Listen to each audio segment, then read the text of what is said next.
So Mama Max. Mama Max is a former predator hunter YouTuber who got in way too deep with a character known as Cameron Gerard Davis, right? And for those of you unfamiliar with Mr. Camden Gerard Davis, I only need to give you a single video to Camden Gerard Davis to really kind of sell you on what a Camden Gerard Davis is, okay?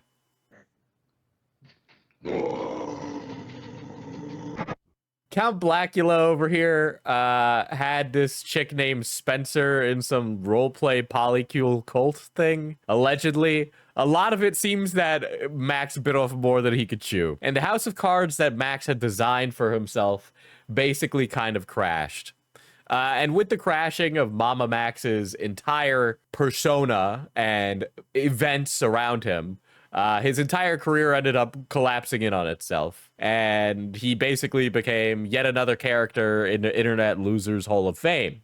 Spencer herself seemed to have a lot of serendipitous incidents, as well as things that are unbelievable, to say the least. I have a huge history video on Mama Max on my main channel. I go over the entire thing of like his entire like back to front history. Count Blackula's Leviathans are gonna get you, boy. Sure. And I have heard that the Leviathans have responded. By the way, also, I think it's just, and I say this all the time, and I talked about this on a previous stream, Mama Max does not understand Hotline Miami, and he exists as one of the... Mama Max is the kind of artist who sees something cool and then takes it and uses it without understanding the subtext of why that thing is the way it is, right? So for a little primer... the thing that Mama Max bases his whole like personality around is a game called Hotline Miami. Some of you might actually not remember what it is because it came out 12 years ago, right? But I'll play the trailer for it. But the game is essentially, if I were to compare it to anything, it is like Fight Club. Thank God it's finally May. April was miserable. It's gonna get worse, philosopher. It's gonna get worse. And the reason I would compare it to Fight Club is that while it has like a surface level theme, it's got all these like subtext themes about it, right? So I'm not saying it's like literally Fight Club, dude. I'm saying it's got a lot going on below the hood for the story to unravel, okay? But basically it follows this character by the name of Jacket going on killing sprees against the Russian mob. And the entire point of the story has, like, there's a reason, right, that he's going through and he's killing all these mobsters and yada yada. But there's a metatextual reason for the story where the characters break the fourth wall and talk to you, the player. And Hotline Miami ends up being a conversation piece on violence in video games and how we idolize violence in our media and how we enjoy the idea of quote unquote hurting people, right? And how we feel righteous when we do it and think that we're doing it for the right reasons, which is actually kind of hilarious. Because the second game in Hotline Miami, directly, they say it again, but louder this time. And basically, in the second game, there is gratuitous violence in society in the media that people watch. And as a result of the media that people watch, a bunch of killers idolize Jacket, who is a mass murderer, from the first game, and begin to dress up like Jacket dressed up from the first game, and go on killing sprees. So the people that the game are critiquing in the second game of Hotline Miami are the fans who didn't understand the first time that the game is like talking about them enjoying violence so much without thinking about how dangerous that violence could be. But anyway, the point of the being is that Mama Max would dress up like one of those fans and would idolize the surface level imagery from Hotline Miami and put it into his videos, right? Anyway, there's a nice 2 hour and 30 minute video going over Mama Max. Where is Spencer anyway? Homeless. And we'll get into it. So I have some layups that were provided to me, so we'll definitely look at those as well. But also I'm pretty well versed in this, so we'll see how that goes. We trust you. There's two sides to every story. I would just like to say that my thumbnail is in this. So there's a more than 0% chance that he has watched my video. I'm sure you've gotten hundreds of one side, but there's still a whole other side you haven't seen yet. But that's going to change. What happened? That's a lot. He's still using the font too. Dude, I got doxxed in this. You know what they say, Slug? What goes around comes around. I'm sorry. That's shitty though. Explain. So, a survivor reached out to me for help regarding a case of an alleged cult leader and child predator, and asked me if I could alleged cult leader and child predator. I would like to know what that mugshot of Camden Gerard Davis is from, because I don't know if they got him on rape charges or anything like that. So did he just drop the mask on the voice changer? Yeah. Form them to tell their story. I think he recreates your thumbnail too. It's a good thumbnail, so I'd recreate it, you know? So I was just going to start a new format where we platform the survivors and let them have a voice. You know, predator poaching is a very interesting genre of content, because ultimately for the people online, it's just Schadenfreude content, right? Wasn't dude doing Ford commercials or something? Why is he back? He was working at like a non-for-profit, but his whole rap sheet kind of undid that, right? But I quickly realized that we needed help given the gravity of this case, and the purpose of our campaign evolved to find more survivors in order to build a criminal case against the accused party, since he was still active. I like how Spencer is blurred out now, but you can tell that this is Spencer's trashy ass. Holy shit. I cannot speak these last 2 days. All right, but you can tell this is Spencer because of the fucking vape here, man. And also the hair and everything else. I mean, like, you know, Spencer's got a pretty noticeable silhouette. I'm sorry. You know, womp womp. Falcon County Sheriff's Office, Portwood. Can I speak to... Could you imagine this glup shitto going to somebody and being like, you gotta understand that I've discovered a cult and you gotta listen to me. He dresses up as a vampire and roars into the camera. That guy's book is actually really good, though. His name is Rick Allen Ross, and his book on cults is probably one of the most comprehensive reads that you can get outside of like an academic circle. Really good, interesting read, and he's really passionate about it. The leader uses these techniques to gain undue influence. And he's also probably just happy to be, you know, recognized. Over his or her followers. We've often referred to this as brainwashing or mind control. But most notably, I reached out to my peers on YouTube. The most influential... Now, Max, we would just... you know, to Slug's credit, he did record you literally losing your mind, saying how you would be able to, like, cancel Charlie and yada yada, right? Among them was Charlie, who has helped me in the past. This also comes into play with Mama Max's video, if you remember that controversy that happened. I imagine most people who don't know the situation and don't know Mama Max will see this and just be like, what the fuck is going on here? His support has always been invaluable, but it was difficult to get anyone to just listen to the survivors, and so I created artificial drama to get people's attention. I created artificial drama to get people's attention.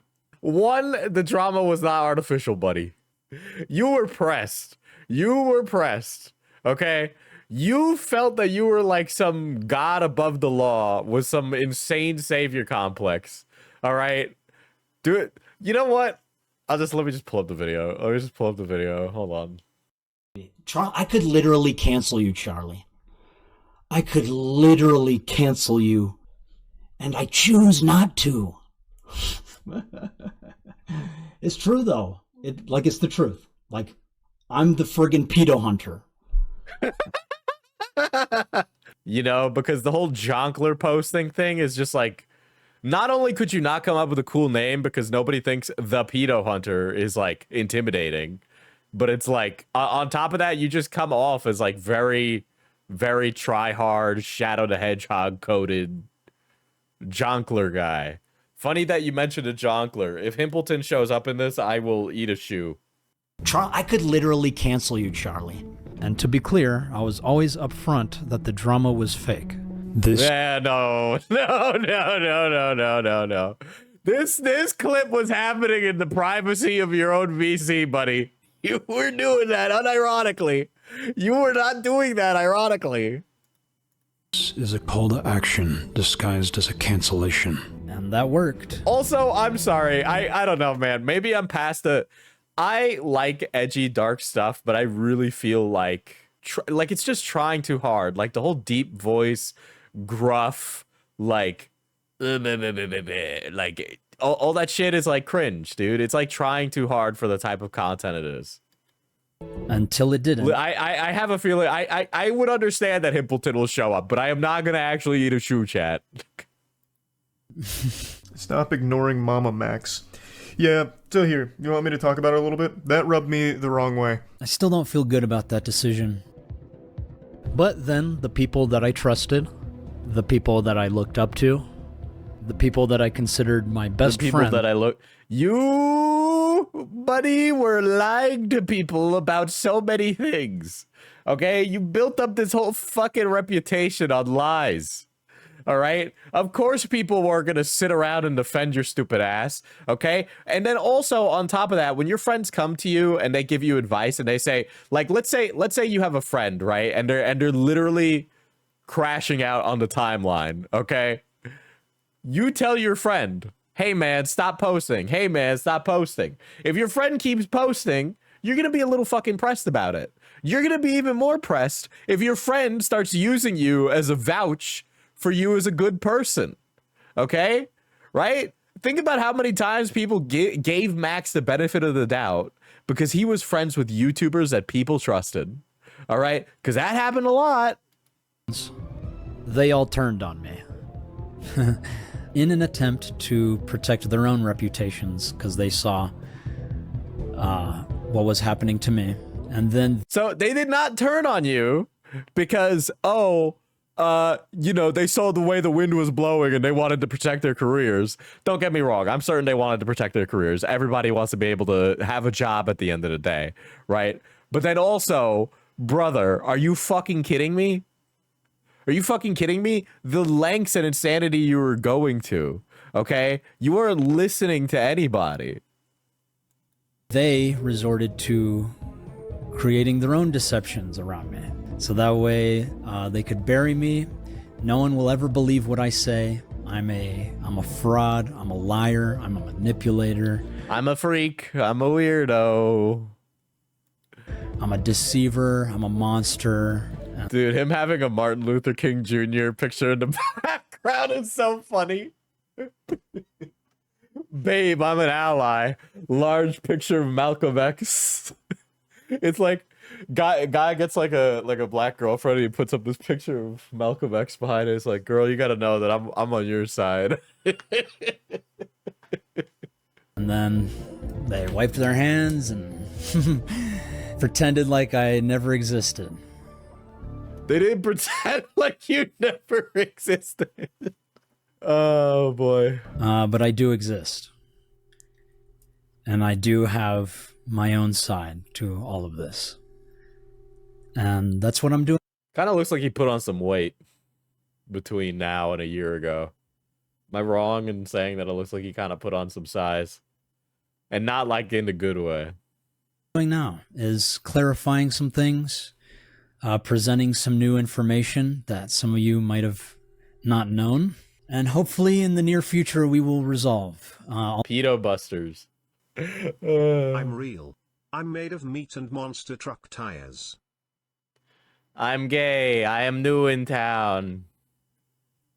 I am a New Yorker. I am disabled. I need to make that a dono sound. More important work. Do you acknowledge that you've made mistakes, and if so, which?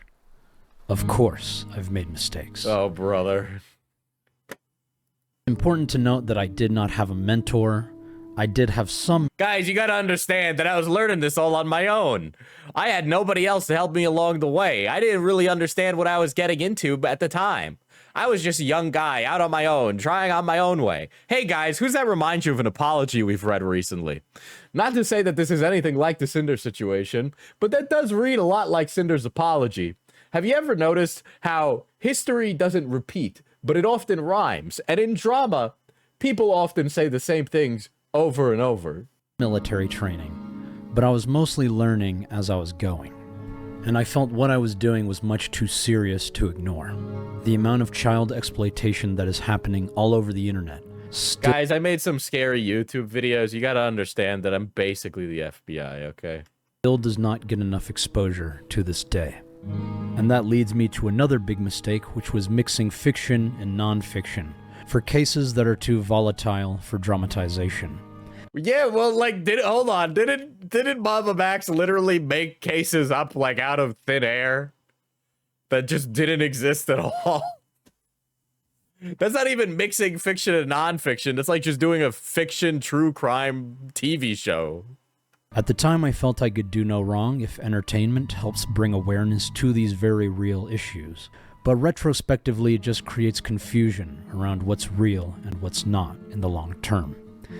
But I have been quite transparent about this since the very beginning. All information was hidden or censored, names and identities were altered to protect the privacy of non-consenting parties, all dramatization in the visuals dialogue are fictional and meant for storytelling purposes. All right, so the dialogue being brought up as fictional is I think a smidge too far when we're talking about this kind of thing, right?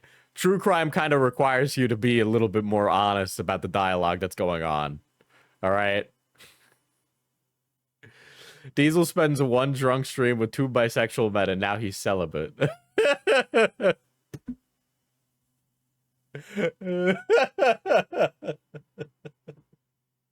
Would you explain that? It's like half fiction, half kind of a story? I call it hybrid, like documentaries, because it's like, yeah, Okay. it is half fiction that is parallel to the... By the way, he's using the voice changer here. He's using the voice changer. Holy shit. Where was that? Okay, so great. Now I gotta go find this because it's not timestamped. So he's clip chimping the Half-Baked podcast here. Did we hit the goal or did it disappear? No, it's still there. Yeah, he said it was his real voice. That's a funny lie, right? But then hold on, let me pull up the transcript. Portion of the video, the front and the end, as far as I'm able to tell, that those exist to like get the video viral, right? For the most part, I'd say so. Do you it's weird. So if your goal is to make like a message that can reflect back and like actually produce real change on YouTube, why would you go with such like an inflammatory hashtag? I don't know, for people who haven't seen it, which is like next to nobody. It's pick a side YouTube. Children are pedophiles. Mm-hmm. Yeah. So I don't think he's so remember he's like, oh, that's fake drama. It's fake drama. But he was like going around and having YouTubers and random fucking people basically harass YouTube, the company, being like, YouTube's just letting predators run wild and free on the platform, blah, blah, blah, blah, blah, right? It's like, that's not kayfabe. That's not fucking fake drama, dude. Like, you're taking this outside of YouTube to go take it to people who work there, right? And try and get people to literally pick a side that don't know you, all right? And your audience is fucking crazy. Or they were crazy. They don't exist anymore. I'm sure that your career will end up being fine at the end of the day, right? But, like, the entire intent with Pick a Side YouTube was to create this gigantic, you know, hashtag movement where people would basically be like, you're either on your side or you're a pedophile. my video is going to fucking do anything. I want the people I call out in the video to do something because they're the ones YouTube is going to listen to. They ain't going to listen to fucking me. So you think your video is like the first in a domino effect? I was thinking that exact thing. Yes, it was like a domino effect. Steal the words. I'm just trying to get the ball rolling, and I feel like no one's gonna fucking care unless I make it this bombastic, stupid ass thing. So wait, okay, I wasn't expecting that answer. All right. Oh, okay. So what was you? And here's a funny thing. I think he really likes. And this is a pretty interesting half-baked episode if you've never listened to it. He really likes the attention he's getting here from these two guys. It is very much like I'm getting the recognition from like peers who look into things type thing. What is your primary goal? Is that then? There's no. What's your other? Well, I guess the question is like that the Nick's getting at is like, okay, so you want to enact this change. What do you hope is the eventual result of your video? Okay. Of all this. So I know there's people out there saying I'm doing it to self-serve. I just want my video back up. I don't give a shit if my video comes back up. It did what it needed to do. The rapist that was in the video is currently in police custody. And was that as a result of your video, or was that prior to the video? Yes, it was because of the video. Right. The video. That's a lie. That's just straight up a lie. That is a lie. That's a bold-faced fucking lie. All right. Was about IMVU and this one predator. I made it about him. Yes, and I do believe that this gets clip-chimped a little later in his video, as well. But he did not do that. Real story, and then there's just the real story. Which is why the full investigation was publicly available in the mega drives that were linked in the paste bins of my— Which by the way, that Mega Drive was taken down. Mega Drive doesn't take down anything. And Mega Drive took down the quote-unquote evidence folder that Mamamax had. I don't know what Mamamax had in the evidence folder. Some people said it was CP. Others say, I don't know what was in it. I'm going to go with the, I don't know what was in it. But, brother, could you imagine being like, oh, let me go fact check Mamamax to determine whether or not he has evidence or not. And then, boom, felony. Video descriptions that were then reported and taken down with claims that they contained CSUM. But there was no CSUM. It was just documenting predators and their interactions with me. The entire investigation, from accessing the platform, creating an account, interacting on the site, speaking with predators, speaking with victims, and everything that happened from beginning to end were present in OBS screen recordings on those mega drives. There is so much information that I would include in this very video pertaining to previous— Was that that is a pedophile, guys, allegedly. I don't know, maybe it's not. Maybe it's just some guy from the internet. Also, Max is edging really close to showing something that's against TOS here, but, you know, we're going to keep going. Investigations that I now cannot present because these drives have been taken down. I did not create a backup because I was not comfortable keeping all of this evidence of predators. Guys, I didn't save any of the evidence of predators on my personal drive. I saved it all inside Mega. What? Does that make any fucking sense? I have my videos from like 3 years ago, motherfucker. Like, what? Convenient that all of his evidence is gone in that Mega Drive that was taken down. I know, right? How convenient. Hold on. Max, I understand that Max knows how film works. I've seen him operate with like equipment. He knows how film industry works. If not like fully, he understands enough to understand composition. He understands using a camera. He knows how to maximize his potential with a camera. This guy could be a director of photography if he wasn't stupid. One of the things you learn is how to file manage. You have to, because there's so many files. You're telling me he's never saved his information from one of his investigations? What happens when you need to pull something up? On my personal computer, so my team helped me upload it and let it go to the public. Mega is quite clear that you can report objectionable material. Because our end-to-end zero-knowledge encryption means we do not know the nature of content that is uploaded, Mega is only able to take down content— He didn't save backup, so he wasn't planning on giving this to the authorities. It was actually taken down because it had nudes of all these random men on it. Someone probably reported it. Mega is pretty quick about stolen nudes or illegally shared nudes. Literally, because what do you use Mega for? Piracy. Like, that's it. It's peer-to-peer piracy. Public link has been reported to us. And since these were videos of predators Wait a second. Why does he have all these okay. naked and all right, Max. All right, Max. Jesus Christ. Jesus. We're going to see Hog on this stream, chat.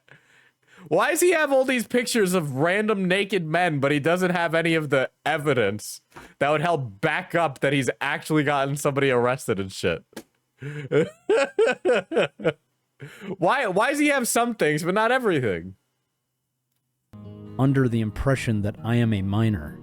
I don't necessarily disagree with this decision, but that was the only source proving that these investigations were real.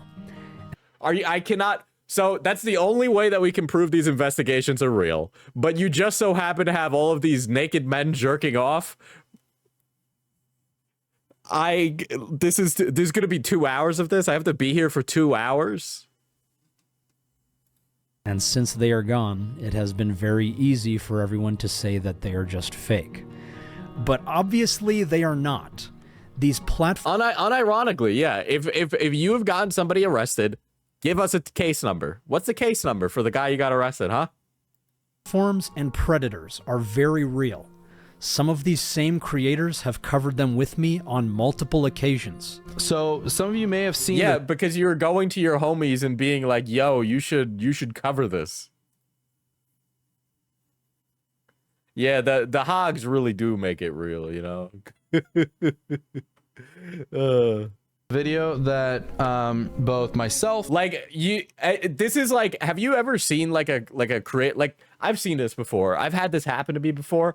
I remember this happening with Max, by the way, right? Where Max is producing a video on a predator, and he will shop the video around to people, but then he'll say, you can talk about it, but you got to sign an NDA so you can't talk about some things. Okay? Those are conversations that have happened, right? He's done that with other drama tubers because he's respected other drama tubers, expecting those other drama tubers to cover for him and basically signal boost his video. Okay, and unfortunately, his friends ended up footing the bill on pushing his shit. Okay, he said that to Diorio. Yeah, dude, I was in a VC with Diorio when he was reading out the DMs to us, and I was like, oh boy, this is gonna be bad. And then guess what? Cam did Gerard Davis. And Ryan did, but most importantly, Mama Max did, on a website called kidschat.net. It is a haven. Night Docs kind of looks like Tommy C. Predators. We made reports to the FBI and NCMEC together. Oh my god. The National Center for Missing and Exploited Children, guys. You know that non-for-profit that doesn't actually do that stuff? Yeah, he sent it to them. Yeah, the NCMEC or whatever, the fucking National Center for Exploited and Missing Children's blah blah blah, is a non-for-profit, right? If you are filing a report with them, basically consider it doing nothing, in my opinion. They don't fucking. It's not gonna lead to anything, right? You'd have a better time if you were contacting the FBI, which, by the way, that doesn't even mean the FBI will do anything, right? Because all these internet glup shittos get involved in a situation and instantly fucking foobar it, right? Because they need to start yapping about their stupid drama or like make it public and all that shit, right? That's exactly what happened with Yandere Dev, which like I don't go around hunting for predators, right? But when that did happen, the FBI like contacted us. There were calls had, information. My calls were all sent to the FBI, the ones that I had with Yandere Dev and all the involved parties, right? And they were all sent to the FBI. And Yandere Dev's not in prison, right? Because like, you know, the story was already fucked. It was already public. The fucking dumb bitch YouTuber Let's Play whore that I forget the name of. I'm becoming racist. What's her name? I forgot her name too.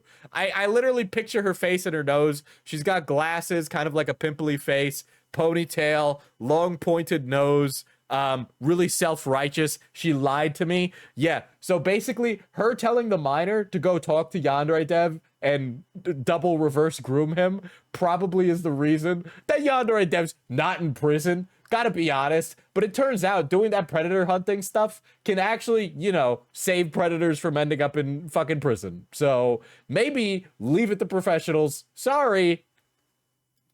And I don't know how anyone can think that the predators are fake. No, these are not paid actors. These are child predators. Who's that? I don't ever remember anybody saying that these are paid actors. Whoever said that? I have not heard that once. I assume these are disgusting old men on the internet, yeah. Some of them even have records. And the sheriff says admits to sending pornography to a child, is now charged with pandering Yeah, but didn't that happen before you started predator hunting? It's almost like I have that too. Oh, 5 years ago in 2019. Interesting. And the sheriff says admits to sending pornography to a child, is now charged with pandering obscenity.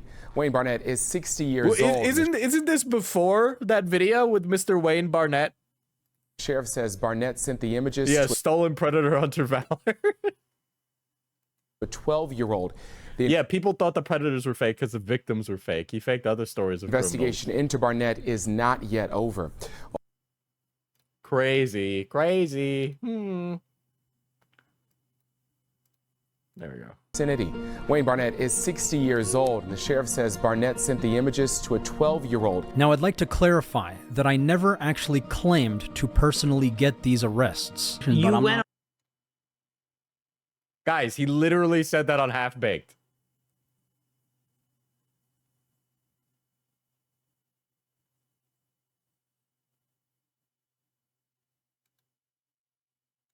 I call out in the video to do something because they're the ones YouTube is going to listen to. They ain't going to listen to fucking me. So you think your video is like the first in a domino effect? I was thinking that exact thing. Yes. It was like a domino effect. Steal the words. I'm just trying to get the ball rolling, and I feel like no one's going to fucking care unless I make it this bombastic. He needs to make it very bombastic. Very bombastic chat. Okay. I wasn't expecting that answer. All right. Oh, okay. So what is your primary goal? Is that so you want to enact this change? What do you hope is the eventual result of your video? Okay. Of all of this. So I know there's people out there saying I'm doing it to self-serve. I just want my video back up. I don't give a shit if my video comes back up. It did what it needed to do. The rapist that was in the video is currently in police custody. And was that as a result of your video, or was that prior to the video? Yes, it was. Yes, that is a result of my video. Straight up, he just said that. Okay. On and you said this guy was arrested, it was because of me, it was because of my video. Yes. Diorio is saying your words back to you, word for word. He's literally repeating it back to you, word for word. But I never said this. So you did. Yes, you did. Yes, you did. Find out who he is. You did find out who he is, but you didn't put him in jail. Is that fair to say? I don't know if we put him in jail. Is what I'm saying. Okay. Mm-hmm. And anytime a predator is arrested, dude, I get ready for a lot of this. This literally feels like the Onision case too. Literally, Chris Hansen got involved and everything got ruined because he wasn't going to the cops immediately with the evidence to prove. Always credit my audience who do the legwork. And it was all thanks to you. We called the police and got him arrested. And finally, I think platforming survivors before we were ready to handle the public was a huge mistake. Interesting. I did read books and reach out to experts. Guys, you gotta understand, he read Rick Alan Ross's book. He was basically an expert. Don't get me wrong, I like Rick Alan Ross's work too. It's a cults are something I find very interesting because of their play in politics. But like and institutions to educate myself on the subject matter. I did get the consent of the victims who appeared in these videos before releasing them. I wonder how Max feels about Spencer. Yeah, makes you wonder. And I did ask my peers for feedback, which most of them did not have anything negative to say until after the backlash. Hey, Caleb, we've just... Okay, first of all, big YouTuber no-no here. I would never do this. And if you do this, it gives I'm insecure and tiny YouTuber who wants somebody to glaze my ass, okay? Hey, Caleb, we just released a new video featuring Charlie, blending drama with the significant subject matter. Given your character and the insightful content you create, I'd really value your perspective on it. If you have a moment to spare, your feedback would be greatly appreciated and could add significant depth to the ongoing conversation. Guys, that's not just... I'm looking to have a conversation. He's saying make a video about it. Okay? He's saying make a video about it. That's what he's saying. Okay? Your feedback would be greatly appreciated and could add significant depth to the ongoing conversation. He would like Oompa to add into the ongoing conversation. Yeah, ChatGPT statement, dude. I like it, man. Not sure how to assist with the view. It's very different from anything I've ever done. It's sort of difficult to exactly see the point. Still feels like an ARG, but it's good as fuck. Are you just trying to get Charlie's attention? Most of them did not. That is the most, like, he's literally not saying anything. Not have anything negative to say until after. I don't even use... it depends on the person, but I don't usually use my tuber friends' names in public. Nobody calls me by my first name. Literally everybody calls me Diesel. People in my real life call me Diesel. After the backlash, but clearly none of us were ready for what ended up happening, and I do take a great share of responsibility for what happened, and I don't feel good about it. Those are just a few mistakes out of many, many more I know I've made, but I'm always learning and trying to do better. Genuine question here. Why did you betray Night Ducks despite all that he did for you? Is he lying or is he telling the truth? Do you think he contacted these YouTubers because the ones who are semi-competent at this would call him out on it? No, I think he was just looking for like easy layups to add into his like conversation, right? I don't think because he wasn't just contacting people who are semi-competent at drama.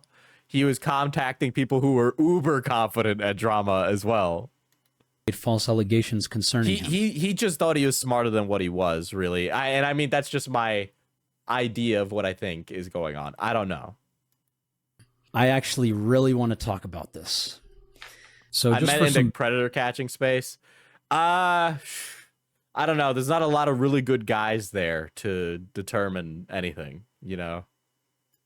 Background, I met Jim Pagel, creator of Night Docs, at PAX South 2020. This is where I also met Nexpo, Mudahar, and some other YouTubers. This was my first experience meeting other YouTubers, besides a random collaboration with Official Duck Studios in 2019. Sorry, Official Duck Studios. Unironically, if Max just went into like making creepy videos on the internet content, he would be very successful.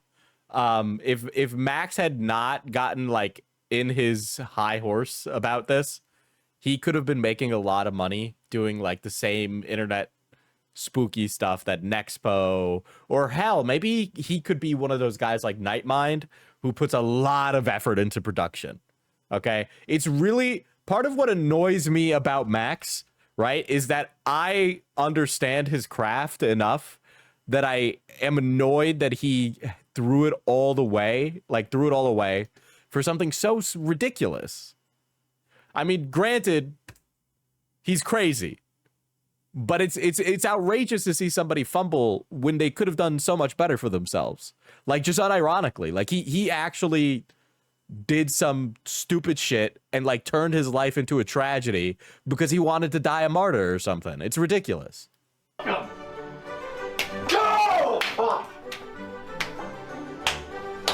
Faster! Anyway, this was my first real friend group with other influencers. And I was a bit awkward, to say the least. Yeah, well, don't worry, buddy. They're all awkward, all right? I've been in a few influencer friend groups, and it don't get any less awkward. You're not the most autistic in the room.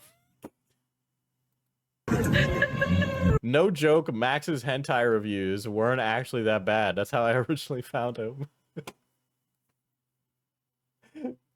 If I really crash out, guys, I'll just review. Have you guys ever seen... Okay, this is complete. Have you guys ever seen the video where the guy's like, I'm reviewing which hamburger is the best hamburger the fuck? And he's like, and here's 5 hamburgers, and he names out all the hamburgers. And then you can imagine what happens next.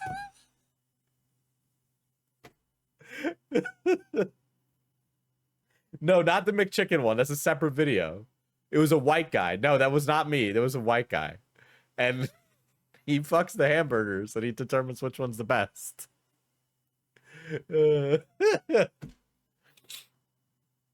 One or all 5, each one, and then he reviewed which one was the best, you know.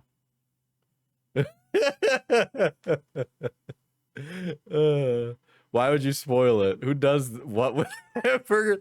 This is a real video. Have you guys never seen this video? A real journalist.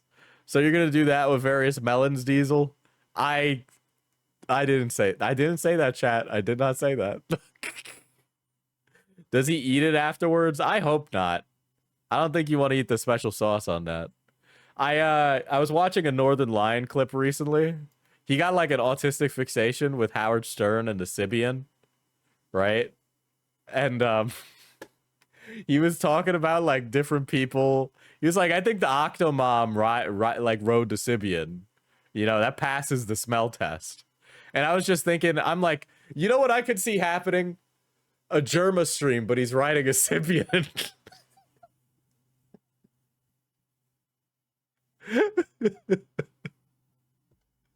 Oh my god. I'm sorry, this is completely off topic for everything. Diesel, what is this? No, none of those words are in the Bible. You're telling me that doesn't sound like an evil Germa clip or something?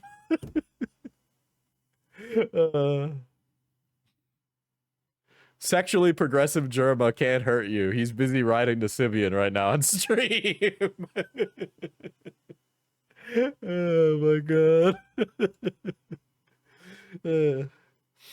But he was explaining why a Sibian is a good investment, right? Because like it's kind of like a conversation piece. You know, like you use your Sibian to pleasure yourself, but then you just kind of like leave it out for when like friends come by and you're like, yo man, do you want to ride my Sibian? You know, like I got it. Like somebody's got to use it. Like it's clean. Like you can use my Sibian.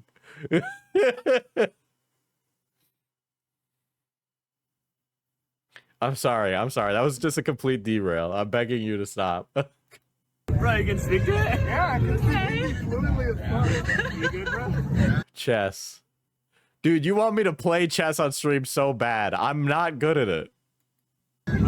But I became very close with these people, specifically Night Docs and Nexpo. So, Max, no! And then, guys, whoa, guys, what's going on? Guys, stop. Dude, okay, hot take, pandemic one-shotted Mama Max.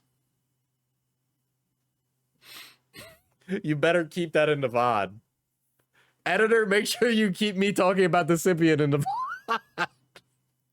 Stop. The drawers, not my drawers. I really do think the pandemic one-shotted Mama Max. I think that's part of it.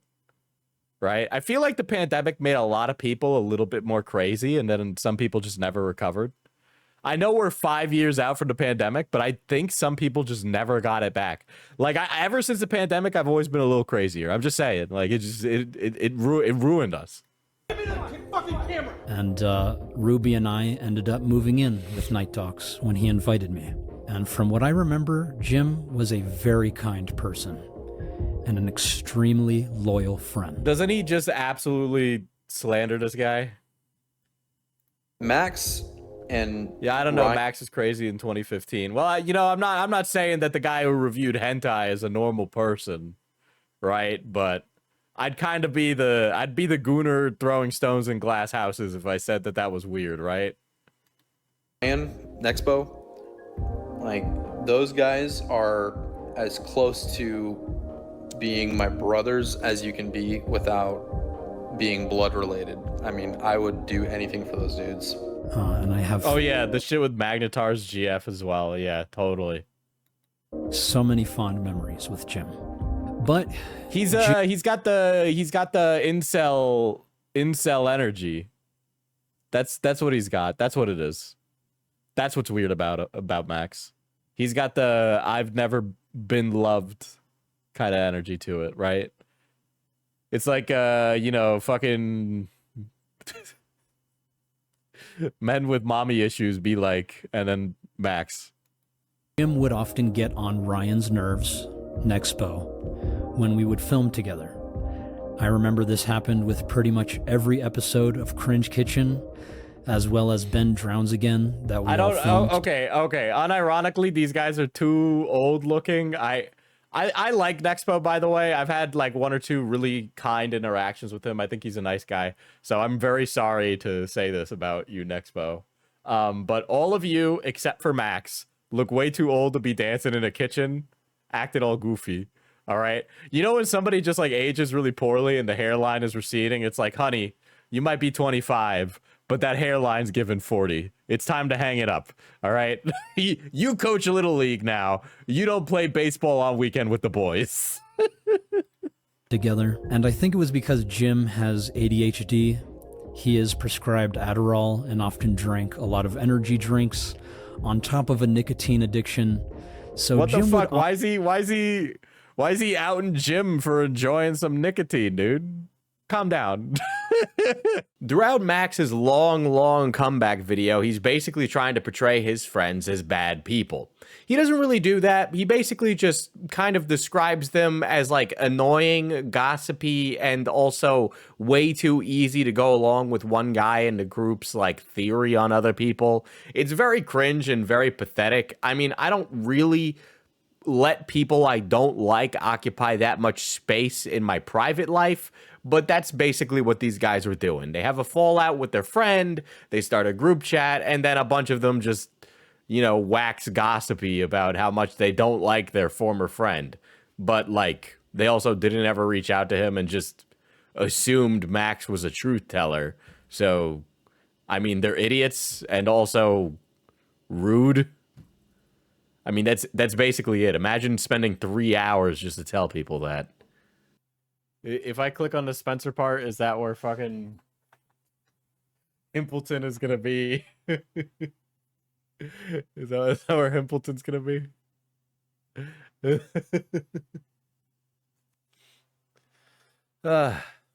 TLDR for Muda, bad friend. Tommy C lives in Max's head.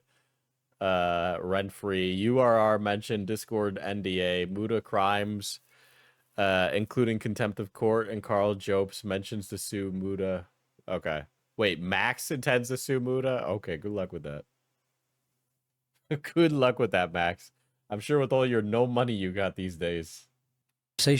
Why is Spencer claiming you're starving her? Just for context, Spencer is the cult survivor we were helping. Max starving and hurting Spencer? Looks like all right, Spencer honey ain't starving. is on Facebook in groups asking for money for moving. She is claiming Max is domestically abusing her and starving her. She doesn't say his name, but it's very implied because she lives with him. Wasn't Max supposed to give her a bunch of money? Seems like she spent it or he lied. Here's screenshots I got, but covered people not involved with them. I met this young girl online from a post she shared in a local group. She's doing her best to get out of a really bad domestic situation. She's trying to get back local to stay with friends where she will no longer have to starve, but can't bring herself to abandon her dog there. I know this some video is killing me. How is this thing? I'm gonna watch it tomorrow morning. It's bad. It's bad. He shows the same picture that everybody uses of you to try and make fun of you.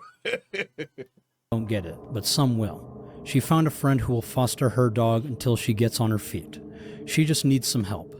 Even small donations add up. This is the fucking scam. Where's my Dude, nacho? why does he keep censoring Spencer? Okay, he is deliberately censoring Spencer and her cleavage in every single clip. Fries. Yeah, dude. All I can tell you is that we had plenty of food when she was living here. I think Camden Gerard Davis would have saved them, actually. We always got her food every time she asked. Damn, no wonder this bitch is so fat. She keeps eating McDonald's. I'm sorry. It was just an easy one. I'm sorry. When she wasn't buying her own food, I would go to the food bank and get her food or pay for her food or share our food with her. I can't. The first thing that he's talking about with her is her eating all the food in the house. I even got her $31.63 worth of Taco Bell while... What? Holy shit. Why is that included? Dude, why is Max sitting around feeding his stay-at-home fat wife over here, dude?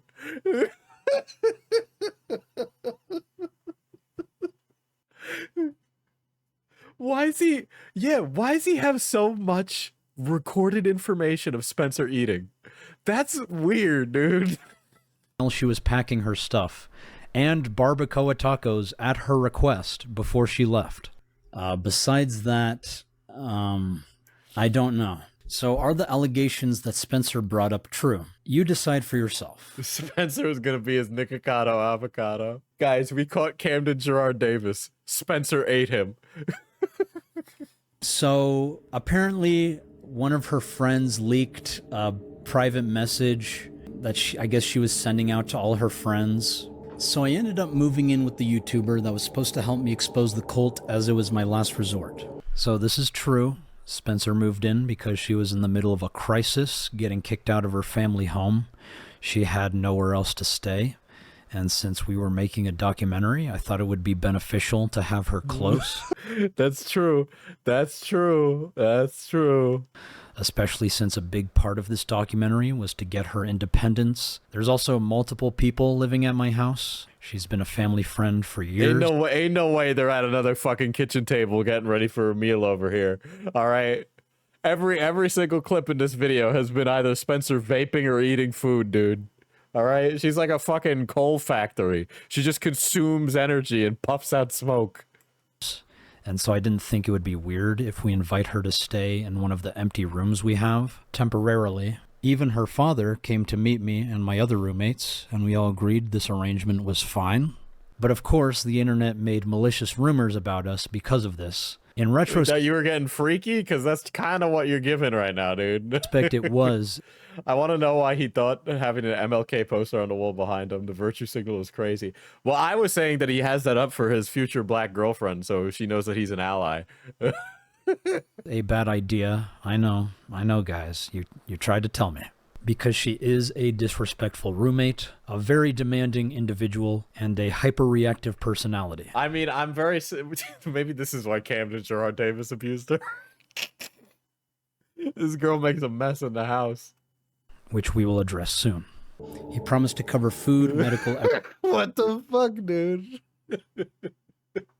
What? Hold on, I gotta see some of that shit where she was like, "What do you? There is no. You're telling me Spencer tore up the chair? What is she?"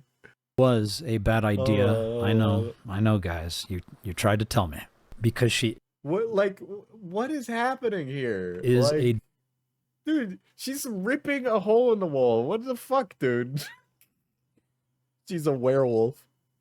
Disrespectful roommate. Dude, she's like spilling sugar on the floor. What, you got a giant baby living in your house? Very demanding. And then she's spreading plant shit all over the floor. Like individual and like this stuff. Like, is she a dog? Like, what is this? This is a dog, dude. This is not a person. And a hyper-reactive person. And she's like ripping plugs out at like the seam. I don't think this lady can do that. I don't believe that. Personality, which we will address soon. He promised to cover... Hold on. Wait. That oven. The oven. And a hyper-reactive personality, which we will address soon. She's like she ripped like the oven button out. He promised to cover food, medical, everything.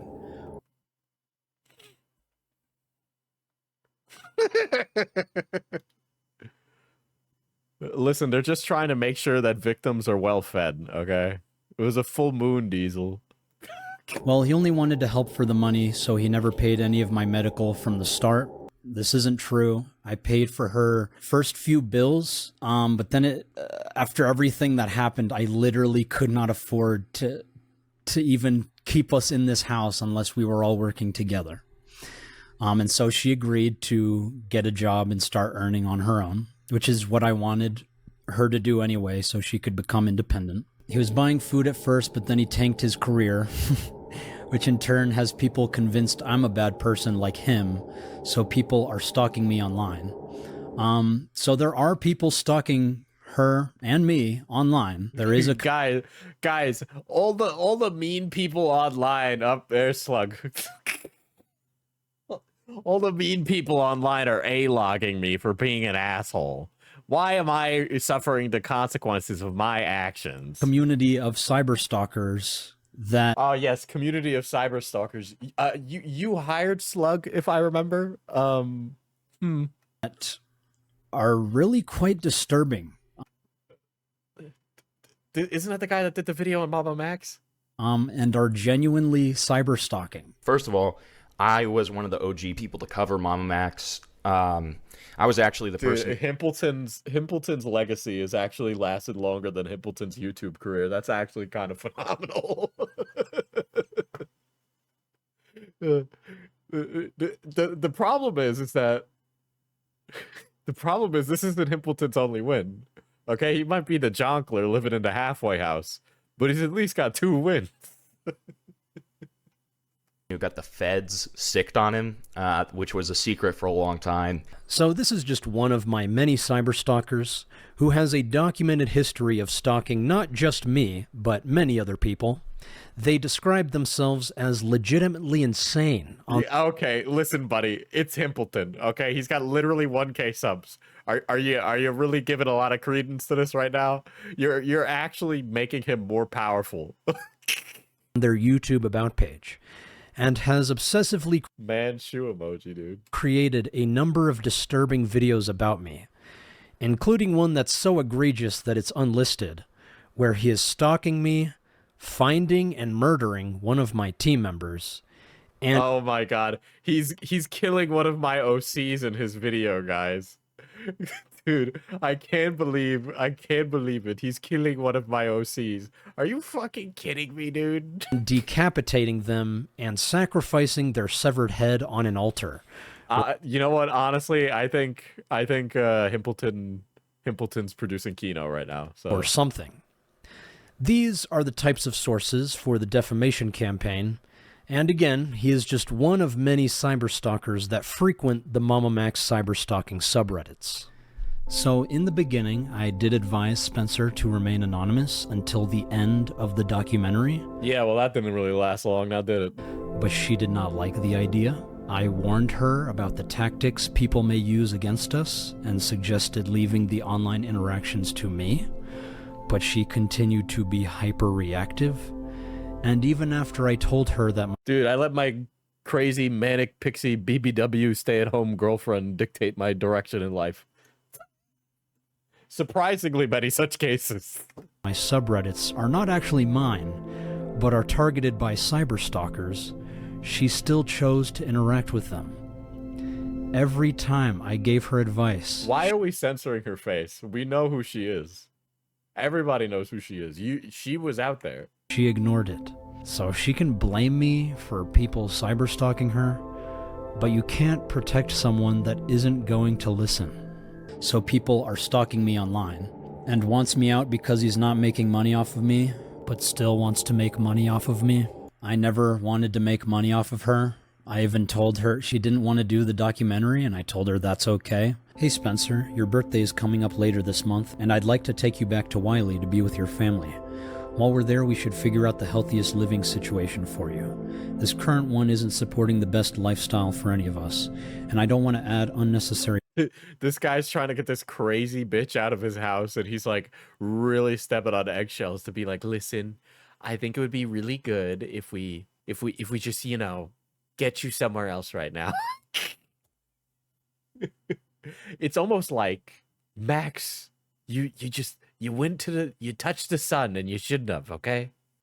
All right, that's a one guy ass chatter right there. He has receipts. He goes through them slowly. He does not make baseless accusations, and he addresses the question. Max clears the air. Watch the video. He has me convinced it's a good video. Don't be a mindless hate trained mob, honestly. Yeah, listen, none of what I've seen in this video absolves Max of any of the wrongdoings he did. If anything, it just makes other people look bad too. Guys, why are you being mean when covering my YouTuber? My YouTuber has finally addressed the allegations. It's been a year, buddy. Pressure by pushing too hard or dealing with an eviction process. I still believe your story is incredibly important and should be he's shared. Literally just pulling everyone under the bus with him. It's like, oh, Spencer was actually kind of a piece of shit, says Max. Max prior to this. Spencer is a victim. Everybody should listen to what she has to say. I wonder who the buck stops with. It's almost like the buck stops with Max. That's what I've said at the beginning of the stream. That's what I'll say now. Max hits upload. Max hits go live. When Max makes a mistake, that's on Max. It's not on other people. It stops with him. He needs to be the vetter of the information. He needs to be the final say. If he's going to let some crazy fucking yapper get on his stream and vape Nation all the way into a paycheck, then that's on Max, not on them. Are they responsible too? Sure, but it stops with Max. With the world. I'd like to help you write a memoir about your experiences both in and out of the cult alongside finishing this documentary. Let me know what you think and if you have any questions. I guess I'll have to find housing for Belfie so I don't lose him for good. Anywhere I'd have to go, can't house him. And honestly, I'd rather not do the documentary. I can't. That has to be him on an alt or something. That's way too funny. Or anything else regarding the cult. It's not good for statements like the hate train just give me the you don't follow drama enough to have a consistent conversation about why Max got all the shit, right? This was a long time coming. The Camden Gerard Davis was the other shoe that dropped, all right? But that dog was gonna have its day, all right? It was coming whether Max wanted it to or not. It was gonna fuck up one day, and then that would come. Mental health, and I don't ever want to be in the public eye again after what happened. We can care for Belf if needed, and I don't blame you. We don't have to do the documentary. Your health is priority. But later down the line when you're feeling better, you should absolutely consider writing a book. Your experiences are important and you're not alone. But still wants to make money off of me? Well, you did kind of say that, hey, Spencer, I want to help you write a book.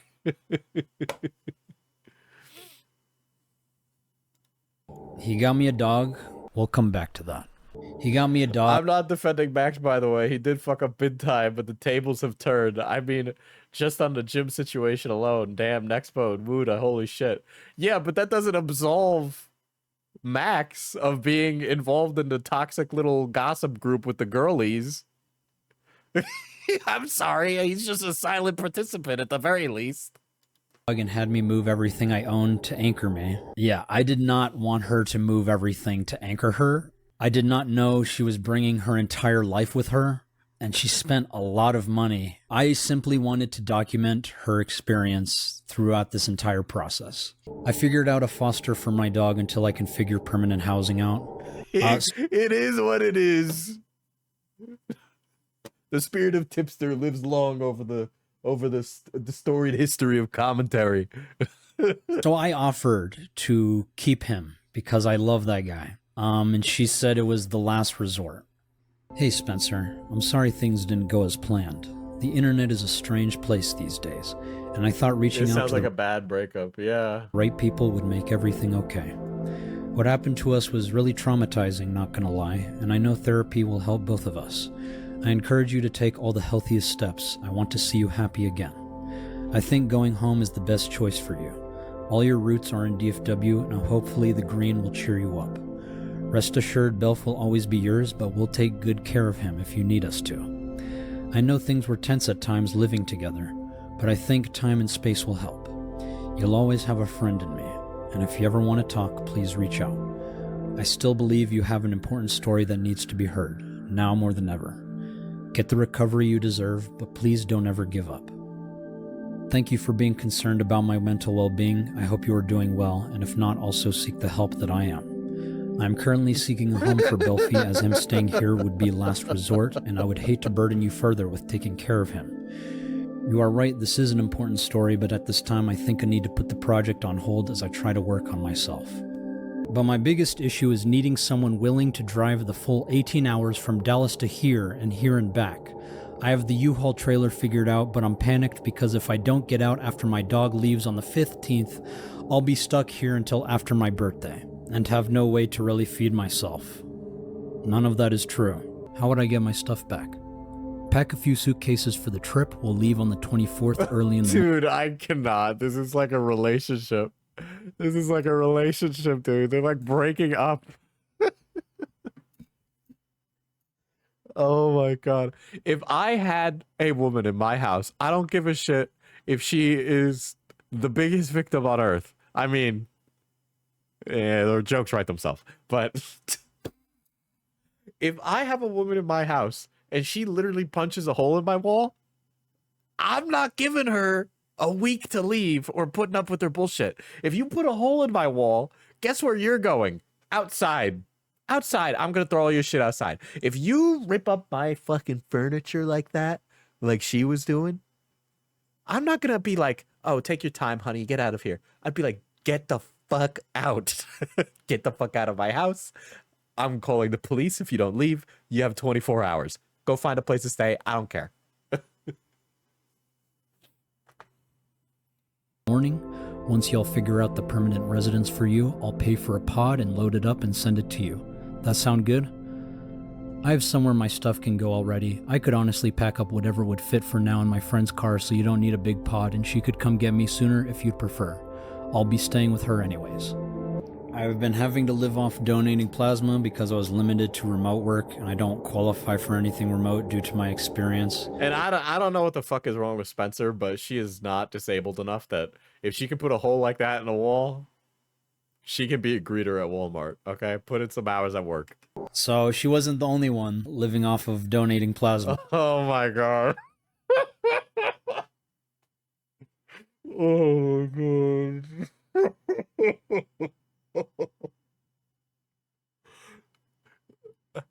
None of this absolves Max. Again, let me just be clear, all right? All these stupid things that Max has put himself into are Max's fault, all right? We were all donating. Chatter be like, I'm going to watch the video again. Brother, your guy is the one who did this. I'm sorry. Plasma, because times were tough. I was limited to remote work.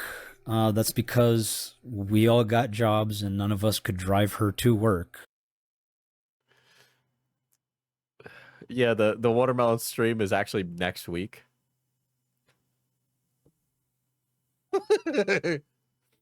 Oh my god. And she couldn't really perform at an actual job. Regret to inform you that due to several reasons, your employment with the spot will be terminated, blah, blah, blah. We appreciate your contributions and wish you best in your future endeavors. Why are you not going to clarify? I would appreciate that at least. It's several reasons of complaints from employees there. Not being able to clean due to your disabilities, which is another thing for this job. Not meant for what we need. Someone who can do these things. So, remote work was the best option for her. What the absolute hell did you send me? It's for AI training. It's legit, I promise. Dude, I don't have the brain capacity to answer everything at once. I've seen people like Spencer before, given the stuff I've done in like my professional life. This is definitely a real conversation. If this is the application, how hard is the job? Applications can be long, but the $20 an hour makes it worth the effort. I know you're capable of writing out complex ideas. I believe in you. Spencer's giving birdie vibes. That's a really great way to put it. I probably could if my mind didn't feel like a 50-car collision, but I don't have the mental energy for all that writing. If I did, I wouldn't have so many unfinished stories from the past 5 years sitting in my docs. I called more vape shops and sent my resume. Of course you want to work at a vape shop. Of course. Oh my god, you're so cliche. If I had a friend like this, I'd stop helping them, honestly. Super proud of you for job searching. Just a heads up. Oh my god, Max could not be more furious than he does just. These are the people who dominate the Chronic Lime subreddit. Yep. We are about to be super busy with work, so carpooling will be less frequent, and a high-paying remote job would be best for you guys. More money means more chances to take care of your health, and better health will lead to an awesome life. This AI training job is a perfect opportunity. I know writing can be draining right now, but using your creative brain is like building a muscle. It gets easier and even feels empowering with enough time. Dude, this guy is being like, get a fucking job, bitch. Get a job. Time and effort. You might even get back to finish those stories, as you absolutely should. That's just my recommendation. I won't force it on you if you don't want it. But also don't give up. I have had conversations like this with people, and it is so frustrating because they just don't want to help themselves. They just want to be coddled, okay? So you easily. can't help people like this. I believe in you. But believing in yourself is what truly matters. Oh my god, this guy's walking on eggshells like crazy. So as you can see, she didn't even really want to try. He's not physically hurting me, but was withholding funds that were supposed to be mine since January. Saw me struggling to donate plasma just to feed my dog and myself. So the funds were meant for all of the survivors, not just for her. And after I discovered she was mishandling the money for her personal expenses, No fuck. Okay, not only she doesn't answer. Sunday passes. Can y'all pick up McDonald's order for me on the way back? Yes, just try to save money during the week. Belfie needs blank soon. Vet soon, probably, right? This lady. This lady ignores him and then hits him with the, can you pick up my McDonald's? Didn't even really want to try. He's not physically hurting me, but was withholding funds that were supposed to be mine since January. Saw me struggling to donate plasma just to feed my dog and myself. So the funds were meant for all of the survivors, not just for her. And after I discovered she was... Dude, Max might be a many things, but I think he's being honest about this stuff with Spencer. Because Spencer is... I've seen Spencer's type in real life. I've met a Spencer in real life. Okay? He's an idiot, by the way. This is his fault for letting Spencer being in charge of the money, by the way. So this is again, the buck stops with Max. Okay? Let's say it again, chat. The buck stops with Max. All right? But Max should have been smart enough to have been able to clock those things earlier. Mishandling the money for her personal expenses, I took over as the financial manager. Also, she wanted to donate plasma. She was always asking us to take... Tell us, Diesel, what is Spencer's problem? I mean, she has arrested development. That's really the best way to put it. Her to donate plasma. Even then, we never... Yeah, I'm also glad he went through this for all of us. Better him than me. Let Belf go hungry, whether or not she was paying for his food or not feeding him. Gaslights me and also tried to convince me to break up with Michael. I don't know what she means by gaslighting her, and I never tried to convince her to break up with her boyfriend.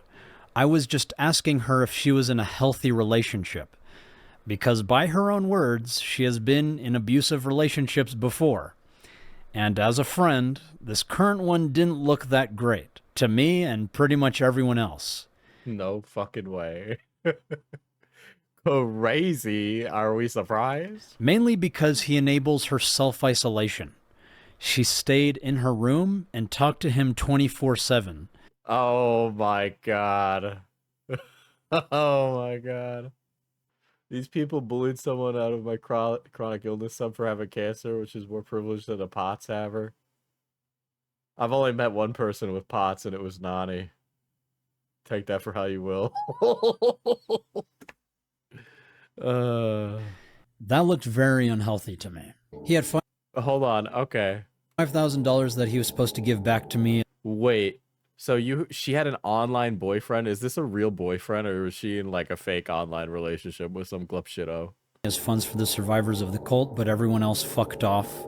I asked for the money every now and again, but his excuse was always something about bills. Yes, bills are real. I finally remembered again today, and he's taking $1,700 in expenses. Dude, Max is really fucking mad about this shit.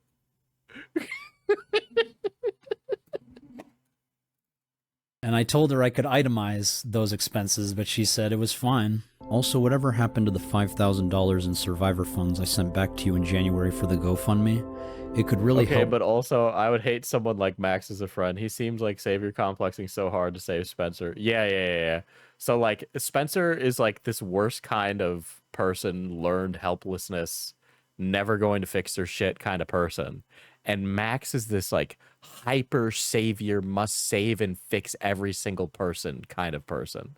So it's like this perpetual Sisyphean treadmill of Max trying to help someone that he can't help.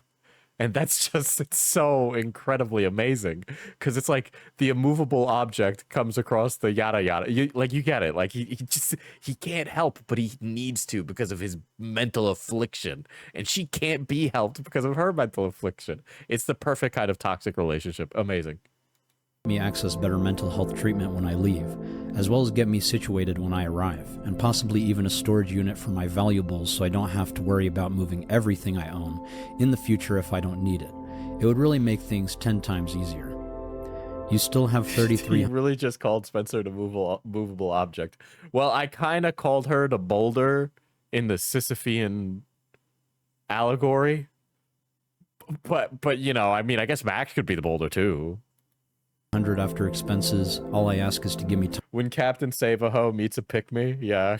To send it. Is 5 payments of $660 per month okay? What expenses? Housing and utilities, Belf's property damage, the hitch, etc. Would you like me to provide an itemized breakdown? No, that's fine. Just wanted to double check. Could you possibly send that first payment before Belfie leaves so I can get him a bag of food for his trip? But I decided it was better to give the rest of the money to the other survivors because Spencer used the money for personal expenses. Hey, I'm in the ER right now and may be admitted. I really need that second payment. Oh my god, of course. Tomorrow. Of course. Please.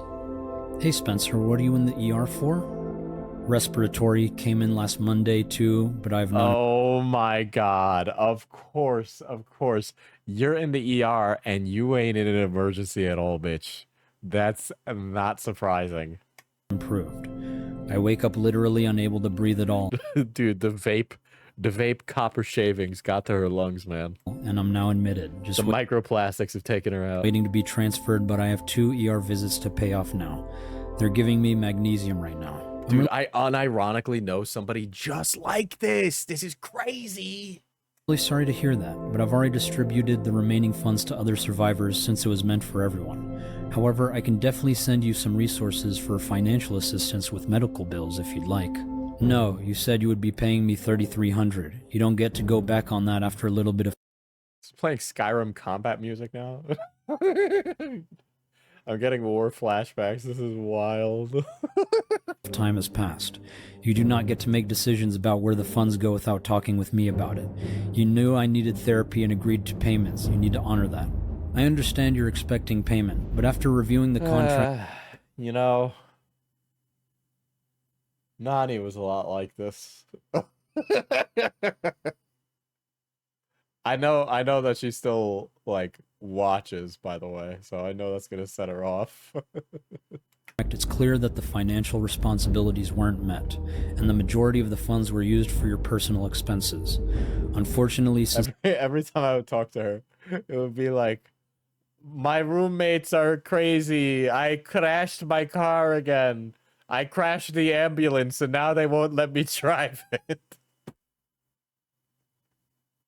Here's a picture of me having crashed the ambulance.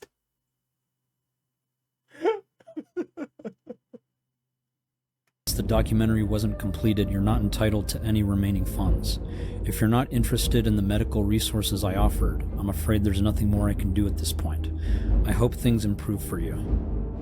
So I just want to bring up the fact that she gets free therapy through an organization known as LifePath, plus her respiratory problems are caused by her own chronic smoking. Here's one out of many conversations we had regarding her smoking. Consulting for medical... Max is I'm so sorry. I sat in so many calls where she was fighting her mom in the background. I'm so sorry.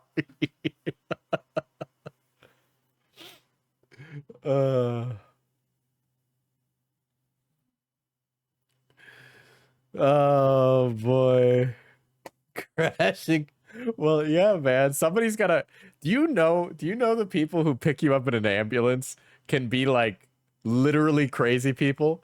There's like not really a lot of vetting for the people who pick you up in ambulances, right? Because aside from her, I know like 2 other people who drive ambulances, and like they would fail like a 4th grade math test.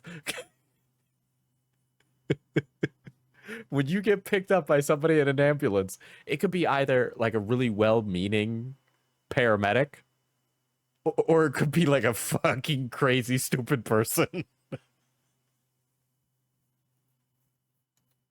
Coding, but it's expensive. That's a job? It can be, but I'd have to go to school for it. Proud of you for searching already. I'd be down to put you through school, you just have to commit and we would need financial aid, but that sounds awesome. I agree. Do you know someone that Holy shit, she doesn't have a high school diploma? Oh my god, go get that girl her GED. can help forge me a high school diploma? I also need to figure out for sure what I'd want to do. Just get your GED. You mean I can drive an ambulance? Chat, we can all drive ambulances. Committing crimes is only going to harm you in the long term. If you need Damn, Diesel, I would crash out, parentheses, an ambulance against another vehicle if you said this stuff about me. Yeah, why is forging easier than getting a GED? Yeah, I don't... help getting started, that's what I'm here. Dude, Max giving the frustrated face emoji here when you know he's sitting there. If I read a message like that from someone, I'd be like, stupid bitch. Here for. Education will absolutely help in every area of your life. That just costs more time and money though. It's a very powerful investment that will help throughout your life. Is this guy seriously trying to explain why a GED is really good for someone? I think she's a lost cause. With that said, chronic marijuana use will hinder your learning significantly. So if you want to pursue that, then you'll have to find alternative forms of medication. Then education is out. I have no other form of pain relief that doesn't risk addiction. Okay. Oh my god. Yeah, it will. Chronic marijuana, you can't fucking focus. To find alternative forms of medication. Then education is out. This people who aren't addicted to weed be like, I could stop anytime I want. I'm not addicted. I have no other form of pain relief that doesn't risk addiction. Okay. And I'd rather not be in pain than be book smart. This is ASMR for people with insane exes. You have no idea. Chronic marijuana to pills. Where have I heard that before? I'm sorry. I don't want to turn this into the fuck Nani stream. But that is the same exact thing.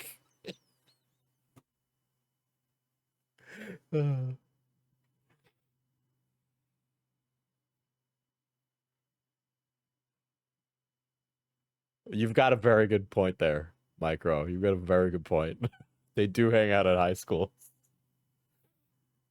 She called getting a GED book smart. Well, for her. Why not? I want to talk shit. Cloudy, I know you love it. Is Nani the ex-mod that yorked it in the VC? No, she's the ex-mod who was like double dipping financially to multiple people. That was a different mod though. There was another mod that yorked it.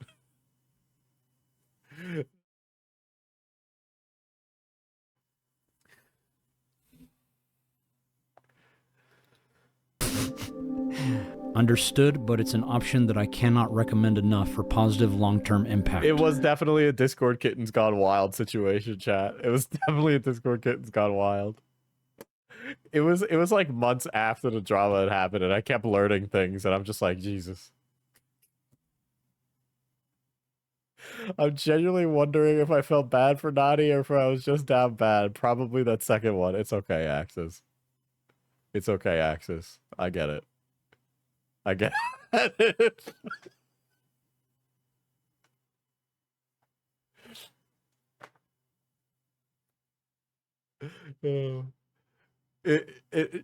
Axis, I'll tell you this right now.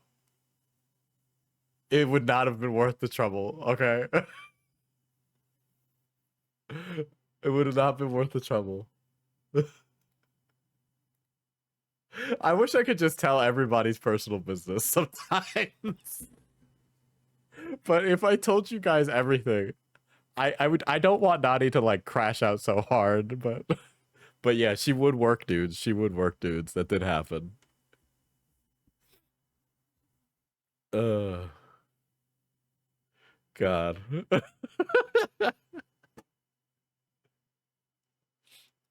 Also, how you do you don't have- financially double dip as a Discord mod? She was being paid to do research, and she had ended up working for other YouTubers as well.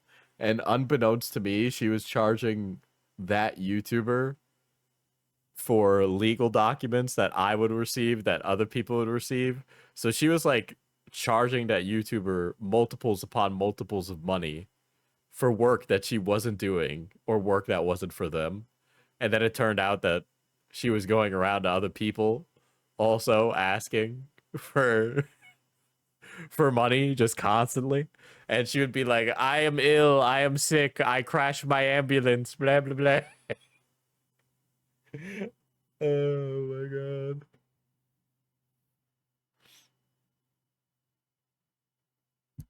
Hold the line, boss. You don't need more personal drama. You're already a wise old fetus. Yeah, it was a min-max. It was min-max. It was girl bossing. I'm not even gonna lie. It was girl bossing. It was a good thing she got going for a while. Can I tell my story one day? That's not only if I get to tell mine. Something I could fix her. I'm lying. I'm staying away.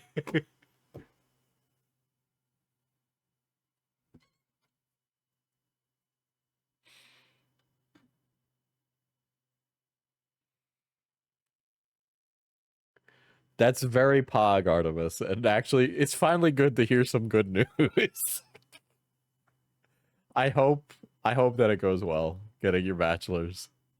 And I don't even know how you become an RA as a freshman. Is there that much of an RA shortage? But that's finally some refreshing good news, yeah.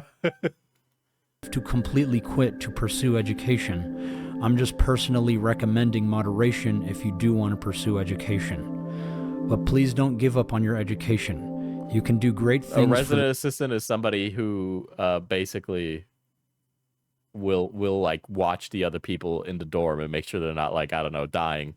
The world, and that will only help accelerate you towards an incredible future.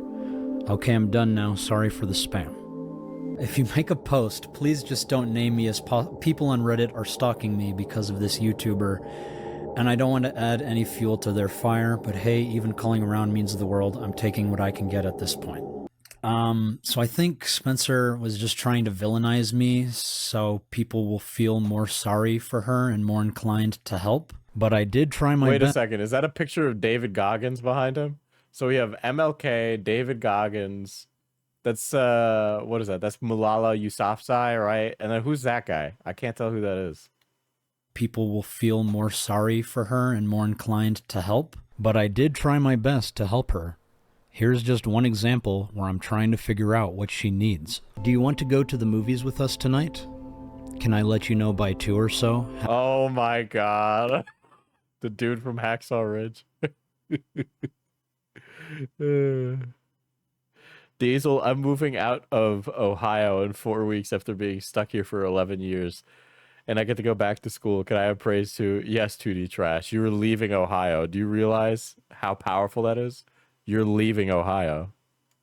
Having a bad pain flare-up. That's fine. Do you need anything for the pain? I took ibuprofen, but it doesn't help. It's your hip? hip and lower back. Oh locked my in- god, this is so fucking funny. I have no sympathy for people like Spencer, because every time I've met somebody like Spencer, they're just trying to nickel and dime you for all you're worth. Okay? Like, I literally, I've seen this. I've lived this. I've lived this, dude. and swollen. Do you want me to bring you an ice pack? It can reduce inflammation and alleviate pain. Ice makes mine worse. This is just flashback. Ooh, I'm a scary job application. Diesel, is that your ex? No. This is exactly the kind of conversations I'd have with our ex mod. Oh my god.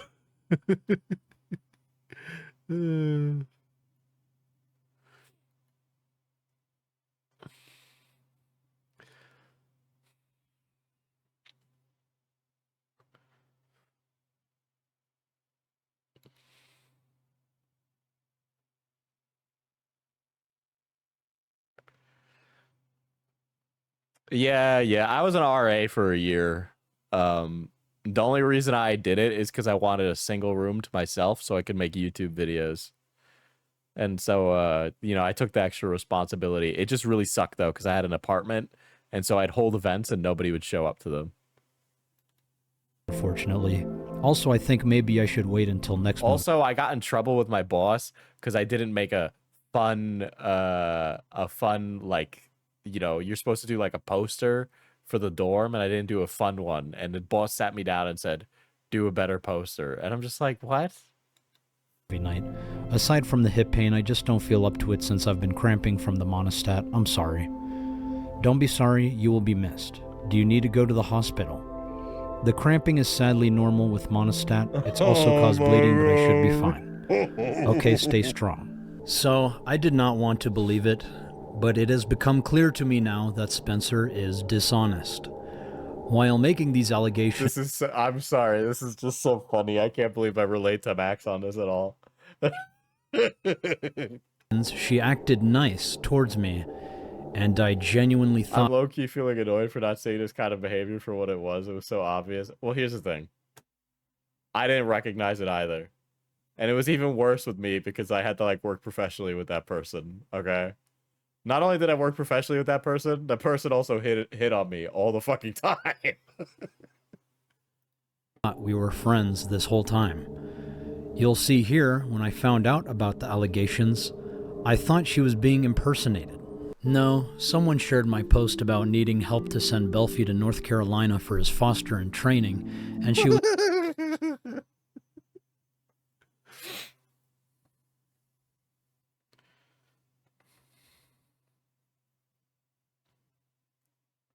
Oh my god.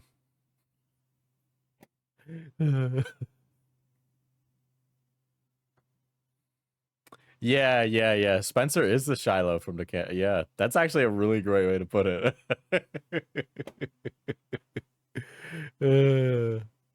That's really sad too when you think about it. Holy shit. Dyed hair as well. was under the assumption it was something like that, so called it a domestic situation. I corrected her, but I guess Reddit saw before that and ran with it. You get to the Cloud District very often. As she got a message from a backdated FB pronoun. Wait, everybody has pronouns. It came free with your language. Sorry, I'm the woke commentary channel. I don't know if you guys noticed. Unlike those other incels, I fuck and stuff. File with AI-generated profile pictures saying this shit. Should I get a degree for my painting restoration job? I'm an apprentice, but if I got a degree, I would make more. But also, I have to work more and deal with cyanide painting. Should I? It doesn't really sound like you want to. Also, that's a really base job.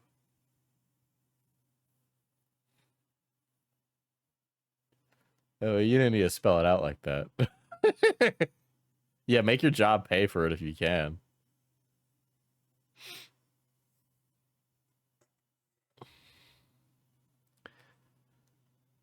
Yeah, but it's also the one that plays in Skyrim too, is it? No, it is Oblivion. That's Oblivion. See, You're right. Would you be okay to put out a statement on your YouTube? Just letting everyone know you're okay. You don't have to be specific unless you want to. I'd rather not, as it'll only fuel them more. They don't care, they just want to speculate. Someone on my friends list is doing this as the messages mention my cooking from when I moved in, and I just want to disappear from the internet altogether now.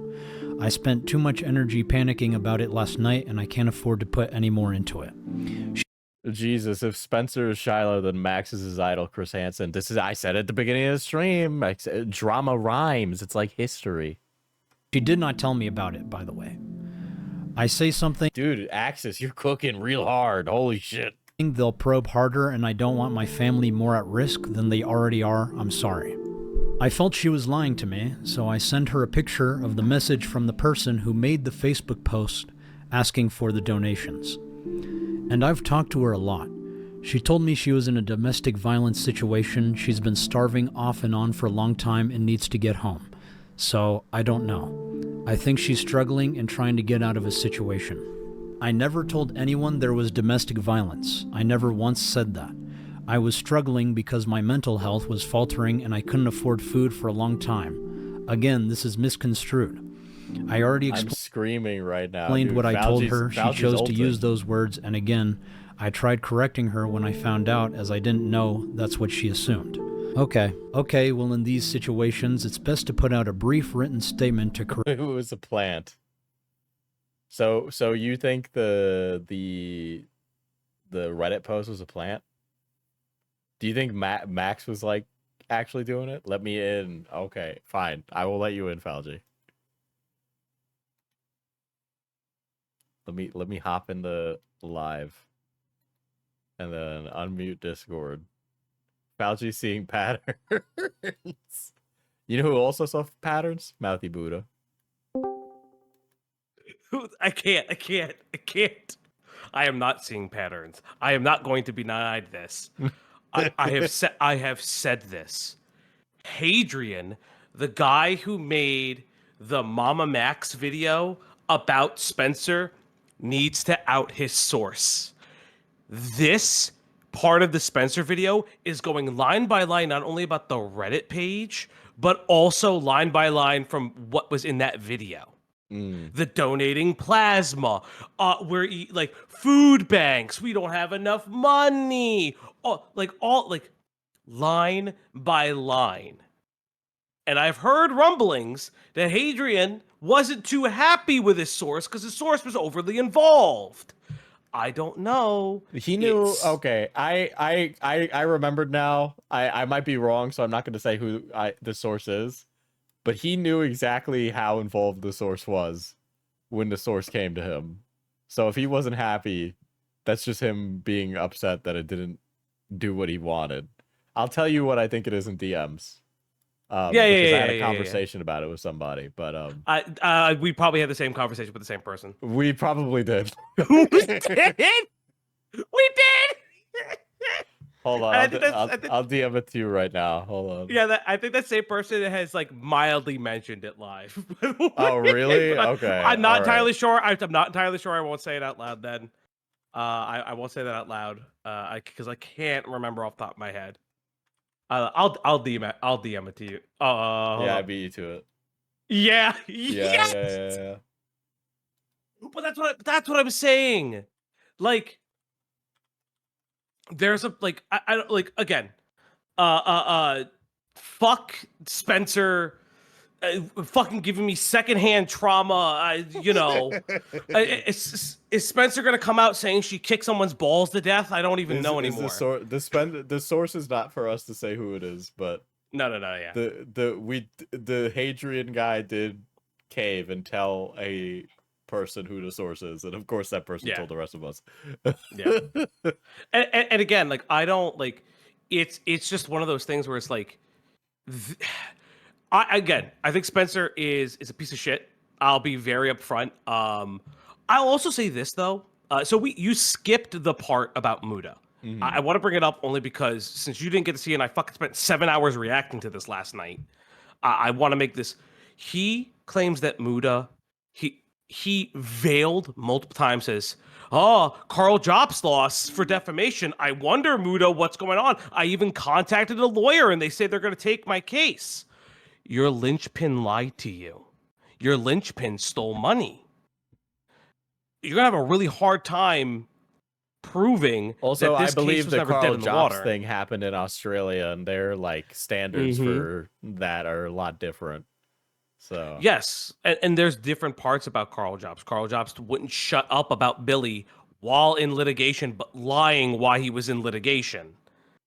You know, these are the things where I'm like, and that's what I'm saying. Like, you're threatening legal suits. Also, Himpleton W. Wimpleton every oh day, my God, chat. don't you dare give that fucking crazy person a The win. the Joggler has felled another YouTuber. First it was Jar, now it's Mama Max. Who's next?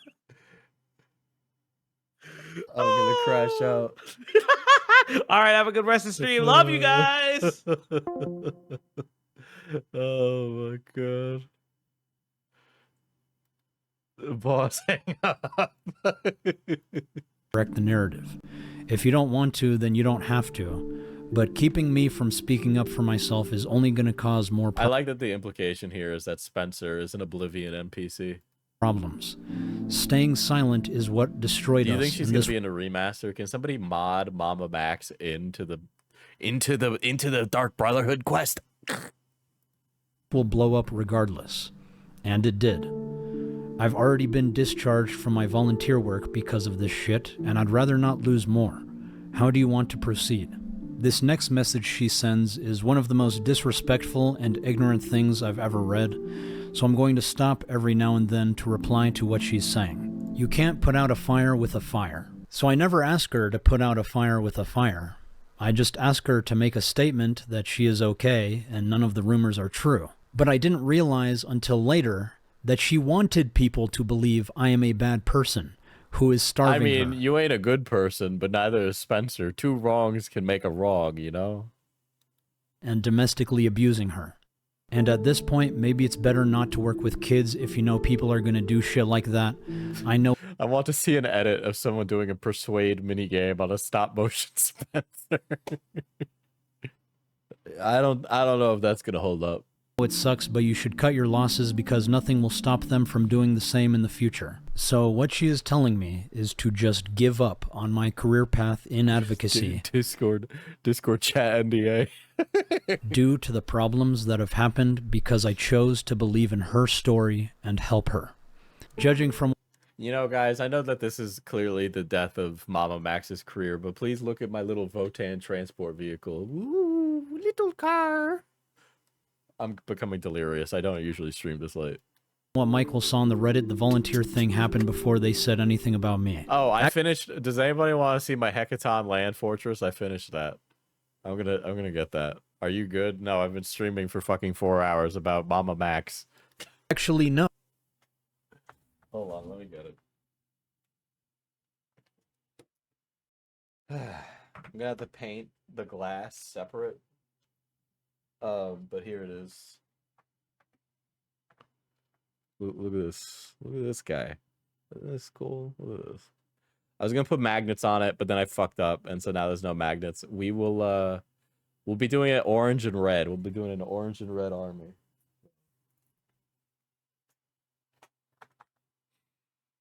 Yeah, the Votan do not play very well right now in 10th edition. They desperately need an update. Really bad. And also some more units, hoping their codex comes out between now and when I die of old age. Oh, people are not going to change their mind. They'll take it as you doubling down again, and it will make things worse. You've been through this before. You should know that. The second that Max was not useful to Spencer, she dipped. Better than anyone that this will hurt us both. So this is not true. Votan the faction I know the least about, like almost nothing. Well, you know, good for you. There's only a single codex worth of information about them. I know better than anyone that you guys, the audience, just want to know the truth.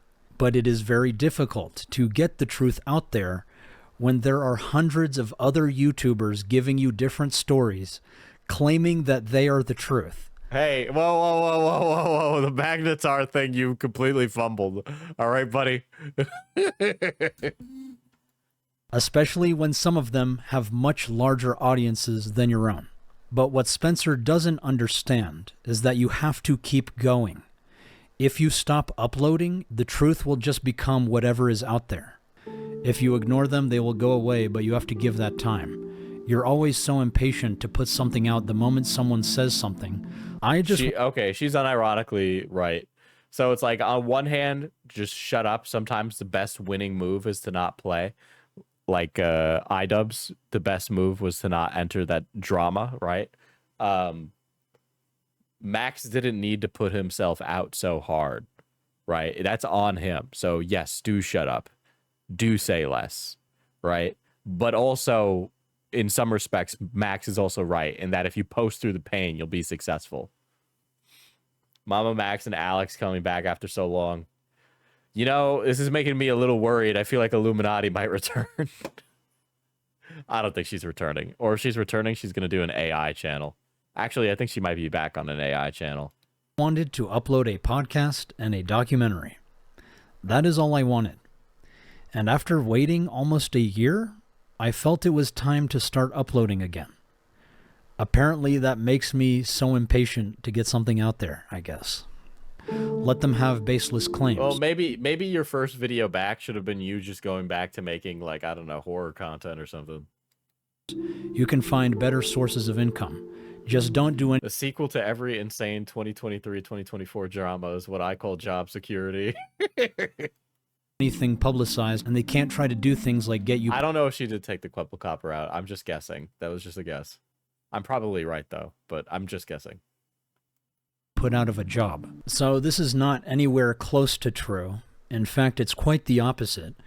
Just because you stop doing anything publicly does not mean people will stop stalking you. In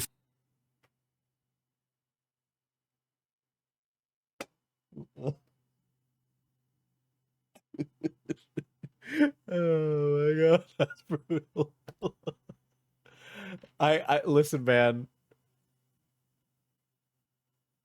I love fat women, but Spencer is not the kind of fat woman that I would love. She's just got like a real pug-like face that I just cannot stand.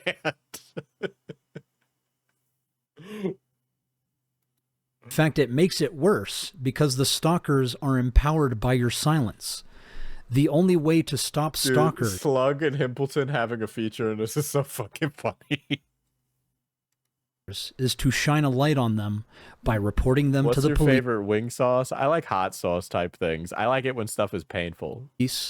Telling your local community and informing your social media that you are being stalked, which is also what you have been doing.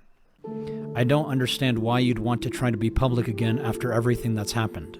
If it's as traumatizing for you as you said, you wouldn't keep adding fuel like this because, like it or not, that's what you'll be doing. I can't believe she would say something like this, being that people were harassing her, saying if she was actually as traumatized by the events of her own life. I have like hot sauce sitting right by me, and I'll be putting that shit on my salad and stuff. As much as she claims she wouldn't keep talking about it online, she is using the exact same victim-blaming logic that was used against her to try and keep me from using my platform and my voice. If you say something about the woman, you'd be putting the her at shits aren't worth it. Nah, they're not. Dude, there was one time where I ate 4 fiber bars and then I had hot wings. And it was not a good time. Let me just tell you. Not a good time.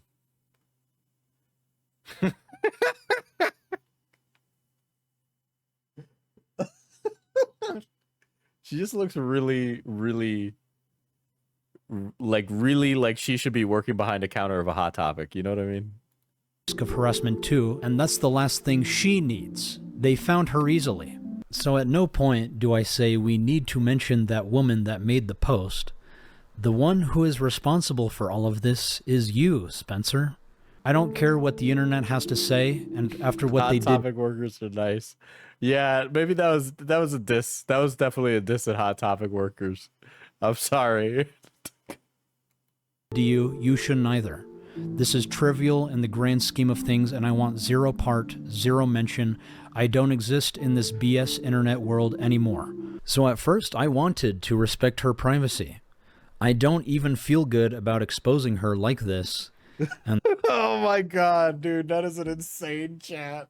I bet her back shot hair musty AF. That is fucking gross, dude.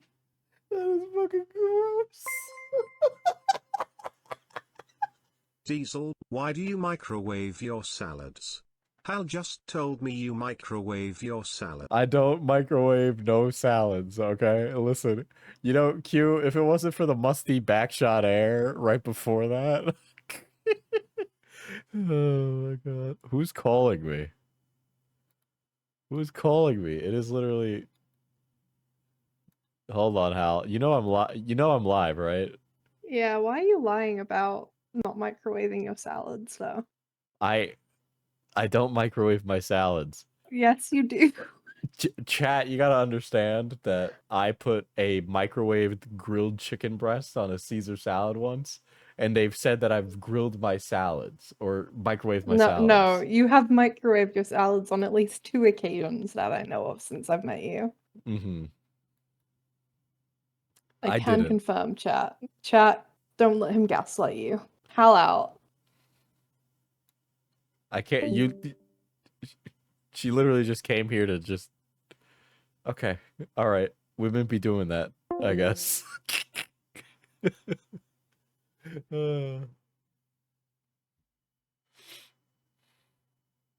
Bye, Hal.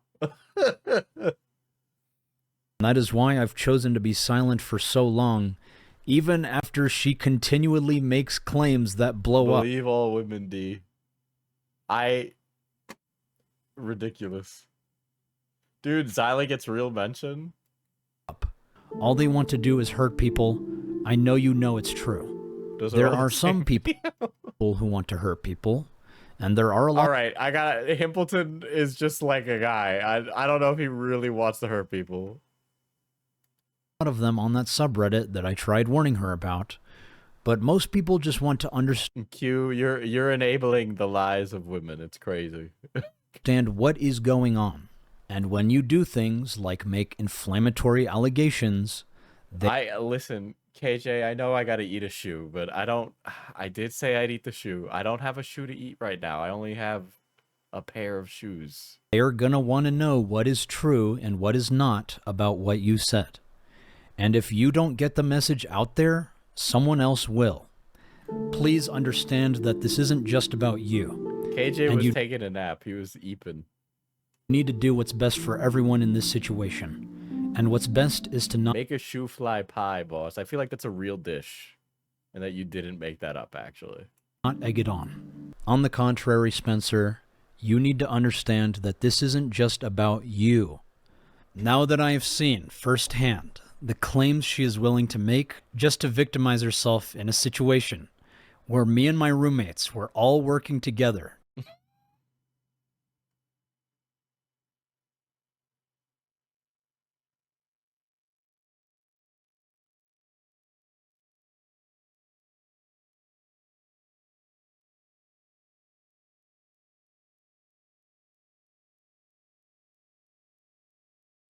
The lettuce was cold, and I put the grilled chicken that I cooked earlier in the microwave. And so then I put the hot chicken on the cold salad. Okay? And then I put Caesar dressing over top of it. After cutting it, of course, right? So lies, deception. Just to take care of her. This raises a very important question. The Diesel eating a shoe. Is it going to be Germa style? Me at the hibachi place asking for a shoe Germa style? Was she lying about Camden and the cult? Probably. When I first interviewed Spencer, I thought she was one of the bravest and strongest people I have ever met. I was inspired by her story. If he ends this video by saying Camden Gerard Davis ain't real, I'm going to lose my marbles. And wanted to do everything in my power to ensure this case gets the attention it deserves. I failed in doing that, and I am so sorry to all of the survivors.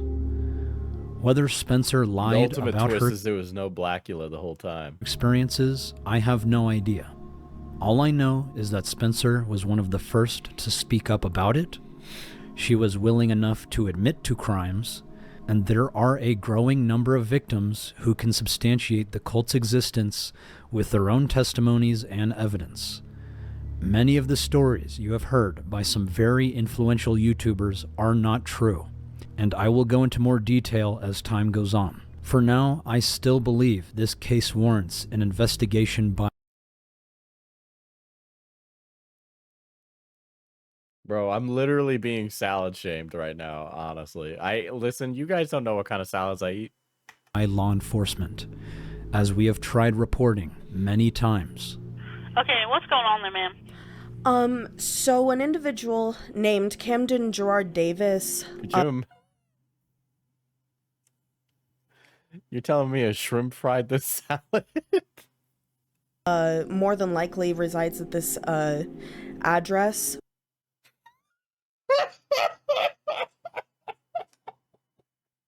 That's fucking evil.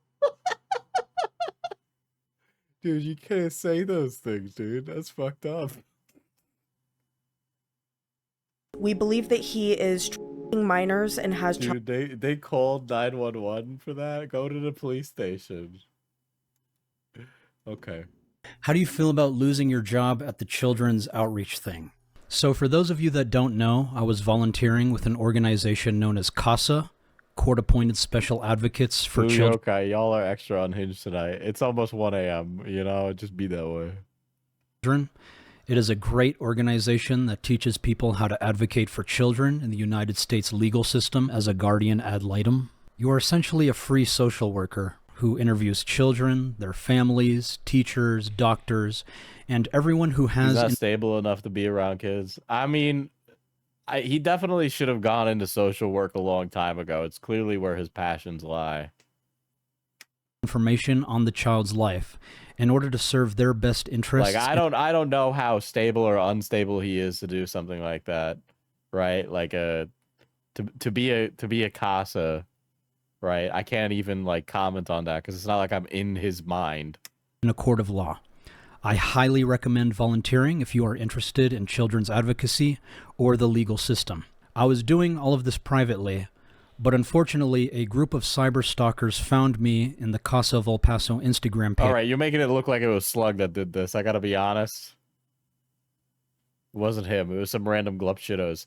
I don't know, man. It doesn't... Is it really appropriate for randos on the internet to go fire you? I don't know. I don't really think so. And my stalker... Did you reap what you sow? Yeah, totally. Like, Max built that kind of audience that would do that to him. Max built this kind of audience. So when Max's audience turned on him, of course they were going to do this. Proceeded to harass this organization, posting their emails and phone numbers, encouraging everyone to spam them with the drama surrounding me in an attempt to get me discharged. This was picked up by DramaTubers, which caused even more people to harass this organization, until they were forced to let me go in an attempt to make... That's what he did to Magnetar. Yeah. I understand he's done that to people, but two wrongs don't make a right either way. I've said that for many other things before this against Max, right? So I will hold that standard here, that you probably shouldn't go after people's real jobs. Like, that's just, you shouldn't. The harassment stopped. Max, listen, if people don't like Max being on the internet, he needs a way to leave. Okay? Like, if nobody wants him doing this predator hunting stuff, he needs to be able to have a way to not be here.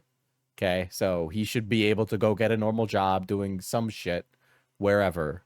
But it doesn't matter. Anywhere Max works, he will be harassed forever. Period. That broke my heart. But I learned a lot, which was the point of joining, and I'm very grateful for my training and experience doing so. If you care about children so much, why not get education, certifications, and a real job in advocacy? Yeah, getting him fired almost ensured he would come back like this. Yeah, 100%. 100%. You can hate his guts as much as you want, but if you're giving him if you're giving him no other outlet, yeah, of course he's going to end up here. Why do you guys think I'm Alex is back? Because he can't make it in the real world. He's stuck here. Okay? And we're stuck here with him. I did. Instead of being an unprofessional YouTuber filmmaker with all these unnecessary edits. Education and, like you said, certifications are vitally important. And that is what I'm actively doing, is still seeking education. I don't want to just be a YouTuber the rest of my life. I would like to resolve all of this online stuff first, since clearly I cannot just go get a job without people harassing wherever I'm working. Yeah, that's yeah, it's gonna be like that forever. It's a shame. It doesn't matter how wrong or right he is, right? It's like, and I'll counter with this: if he did not compulsively stick his head out in places online, he would absolutely be able to get a real job and get his shit together. You know, the thing is though, I've asked to not have my face on like the social media for like where I work, but they didn't hold that end of the bargain, which is fine. I'm not like mad about that, but it's like these things happen whether you wanted to or not, and it's really fucking annoying, right? Because the people don't talk to each other in businesses, especially in the non-for-profit sector. There's just not communication like that. How much money do you plan to donate to the charity you posted? If I donate, will you match? I'll actually match the current amount of donations. If you want to donate, you can match my donation. But moreover, I think the people who covered this video and did not donate any of their ad revenue to this organization should match my donation. Because these people talk, but they hardly ever put their money where their mouth is. I seem to be the only one doing that. Do you really think you can return to this content after getting exposed for faking most of your career? I would barely trust you to do scented candle reviews. That's really funny. Maybe I should do that. Scented candle reviews. Could it just be that I'm being honest and people are still saying it's a lie? Is that possible? I guess not. I guess I'm always a liar. But he'll never be able to work in the social work sector, period. It's just, there's no way. I can't ever see that happening. Not with the kind of content he makes. It's just, it's impossible. I wouldn't hire him if I ran a non-for-profit. He'd have to not tell people what he did on YouTube, and that's very hard when you go into an interview. Oh, but if I'm always a liar, then that was a lie. This is the difficulty of being defamed, because no one's going to believe what you have to say. Everyone's going to think you're the fraud, manipulating, lying piece of shit that everyone... Well, you've definitely lied and just tried to smear shit in other people's faces in this video, so you're not blameless. The inability for you to admit your faults and admit them genuinely and earnestly without some pomp and circumstance is what pisses people off. It's calling you, and it's an uphill battle. There's a great quote. It's easier to fool people than to convince them that they have been fooled. So, yeah. It's going to be an uphill battle for me. But I think I've figured out the right way to go about all of this. You know, it'd be crazy if it was Illuminati's candle. Like and gooseberries. 9 out of 10. Maybe next time be the vigilante and go after them since you got the sources instead of role-playing justice. Justice is very difficult. I can do my best. I can show what is happening on these platforms like IMVU. I can document all of the recorded evidence of my interactions with these predators and send it to my people who upload it to these mega drives. It'd be crazy if it was one of your candles. So true. We all collaborate on sending this information to law enforcement. Yeah, and they're just not going to do anything. It's very difficult. Online vigilantes getting involved makes it difficult. You doing the kind of content you do makes it difficult too. It's very, very complicated. The more you work in professional circles about this kind of stuff, the more you realize if you want to make a difference, get involved locally. right? I don't like the whole CASA stuff where literally it's what he was doing. I don't think is problematic at all, given what CASA is and what it does, right? But like if he wants to make a difference, he needs to be involved in a physical capacity in his local community. I've talked about this for political stuff on stream, right? Where it's like everybody's always doom and gloom and like doomer black pill posting, right? But it's like you could actually, guys, you know that your town hall has like meetings and they gotta listen to like everybody. And if you don't like what's going on in your neighborhood and you're complaining about the way things are, go there and complain to them, because those local politicians will listen, right? And the reason that the town is the way it is because the only people who go there are the geriatric old people, okay? So you can make a difference, but people need to fucking like do it and like go there, right? And participate. And I totally do recommend that if you've never done volunteer work with like either like, you know, troubled youth or like, you know, prison, like rehab and stuff, do it. It's also very difficult, but it's really rewarding, and you get to understand what does and doesn't work and why things happen and how things happen. And it'll also expose you to like a class of people that you never got exposed to before. So it'll make you more worldly. It's good. You should do it. And when nothing is done, we make a video about it on YouTube showing what these predators did. I know a lot of people are blaming me for the predators not getting arrested, but I am not an officer of the law. Yeah, but the way you purported yourself as an expert in this and also said that you've gathered arrests under your record.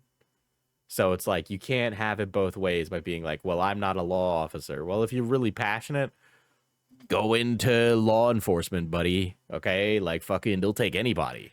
I'm not a judge. We have to look to the mechanisms that are enabling predators to walk free, and the mechanisms that prevent children from reporting crimes.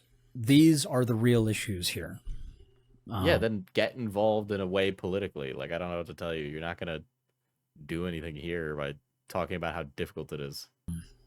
I know ultimately nothing gets done on the internet. Like when the Ethan and Hassan stuff happens, it's just like drama with the veneer of politics, right? Because none of that moves the needle on anything.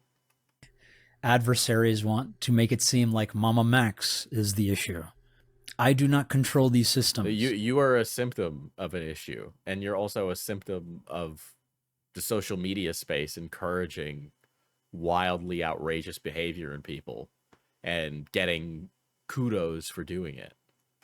What's your actual plan for systematically changing how sex crimes against... Okay, all right. Now, I can tell you don't have the answer to that. Children are prosecuted. I'm sure there's people much smarter than me who have policies and systems that can... Brian Mullins has some takes on this. You should talk to him. can truly make a difference. And I'm going to go ahead and play some of them. We're economically attacking the young, but I know, let's attack their emotional and mental well-being. Let's take advantage of the fact of the flaws in our species with medieval... Why are you showing Scott Galloway? He has a really interesting book on finance, by the way. You should read it. Institutions, Paleolithic instincts, and godlike technology. I'm just going to say, I think Mark Zuckerberg has done more damage to young people in our nation while making more money than any person in history. The TED Talk is really not a good example of him. He's very good at interviews. 100% recommend you read his books. Oh, but wait, what could be worse? It's as if we let an adversary implant a neural jack into our youth. Recently, like with all the like insane shit in the economy, his whole book is like about how if you're like a Zoomer or millennial, like how you can build wealth in such like a problematic world. And he also like talks about how his generation had it so easy and how it's not like crazy, right? So it's like he's very like understanding of the cultural differences between the generations for that, which is really awesome. I think he did an interview with Morning Brew as well that you could find. Raise a generation of civic, military, and business leaders that hate America. All right, this all adds up to a bunch of graphs all headed up into the right. And what are they? What's the first one? Yeah, he's talked about the, what is it? Like a lot of like the demographics problems too, which is also really cool. Oh, that's self-harm rates, which have exploded, especially among girls, since my colleague Jonathan Haidt pointed out it's really gone crazy since social went on mobile. Yeah, so he's also worked with Jonathan Haidt, who I've talked about here too. And he recently, like Jonathan Haidt is currently, He did an interview with Ezra Klein of the New York Times recently, where they were talking about the issue that technology and phones are playing with the development of youth. And that's something that I'm really interested in as somebody who teaches the youth, because I see a lot of the knock-on effects of, like, you don't realize it. Autocorrect is making you worse at spelling. Autocorrect on your fucking phone is making you worse at spelling. It's reducing your ability for, like, vocabulary variety. It's reducing your ability for focus, like all these things. But yeah, 100%. Another book recommend. What's the next one? Teens with depression. Why is he even playing this? This is just a guy who's much smarter and also not talking about any of the things Max is talking about. The next one, men and women not having sex. Next graph, cumulative gun deaths. You're more likely to be shot in the United States if you're a toddler or an infant than a cop. Next graph, based. Obesity, overdose deaths. So we should start making our babies cops. That's the answer I found. It's way up. Deaths of despair. When I was in high school, it was drunk driving. Now it's kids killing themselves. We got the hard stuff figured out. There are programs to address all of these issues that cost a lot of money. That's the hard part. We have the money, but we decide not to do it. This is per capita spending on childcare in the United States relative to other nations. We need to remove 230 protection for all algorithmic. You put 2 TED Talks in the video. Zuckerberg on Jerry, and more like this peppered throughout the video. Oh my god.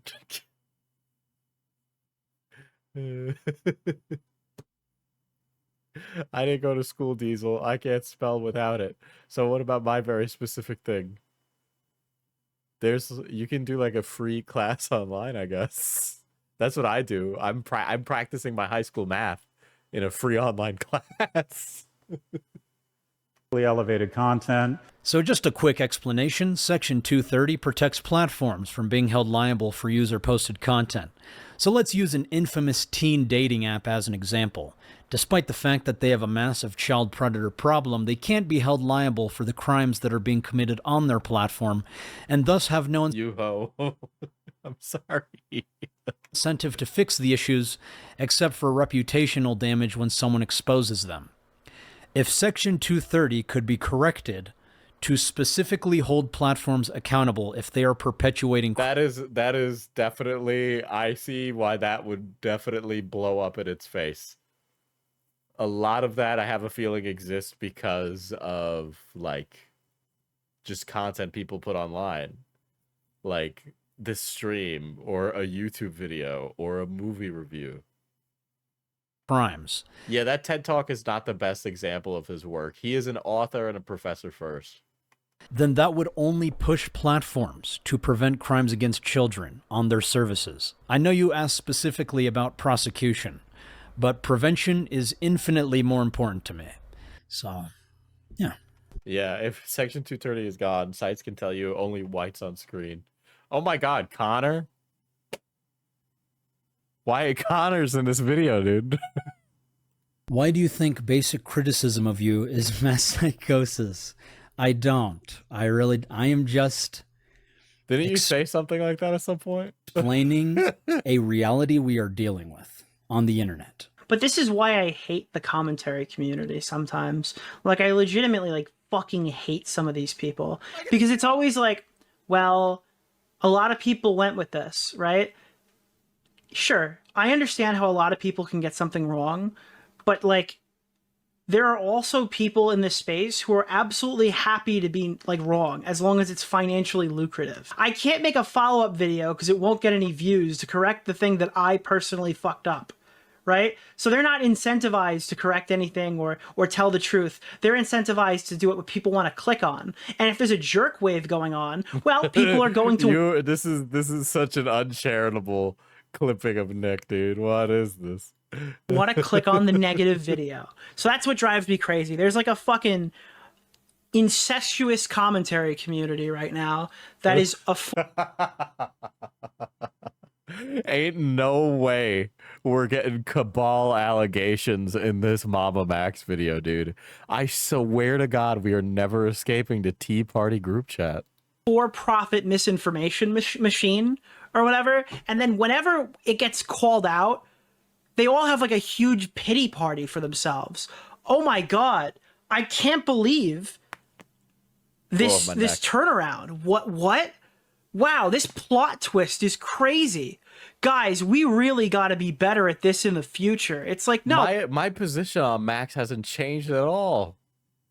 He's a disingenuous asshole. Turns out he surrounded himself with disingenuous, shitty people. Wow, imagine my fucking shock that Spencer and Nexpo are just as bad. Womp womp. Was that loud ass crack your back? Yeah.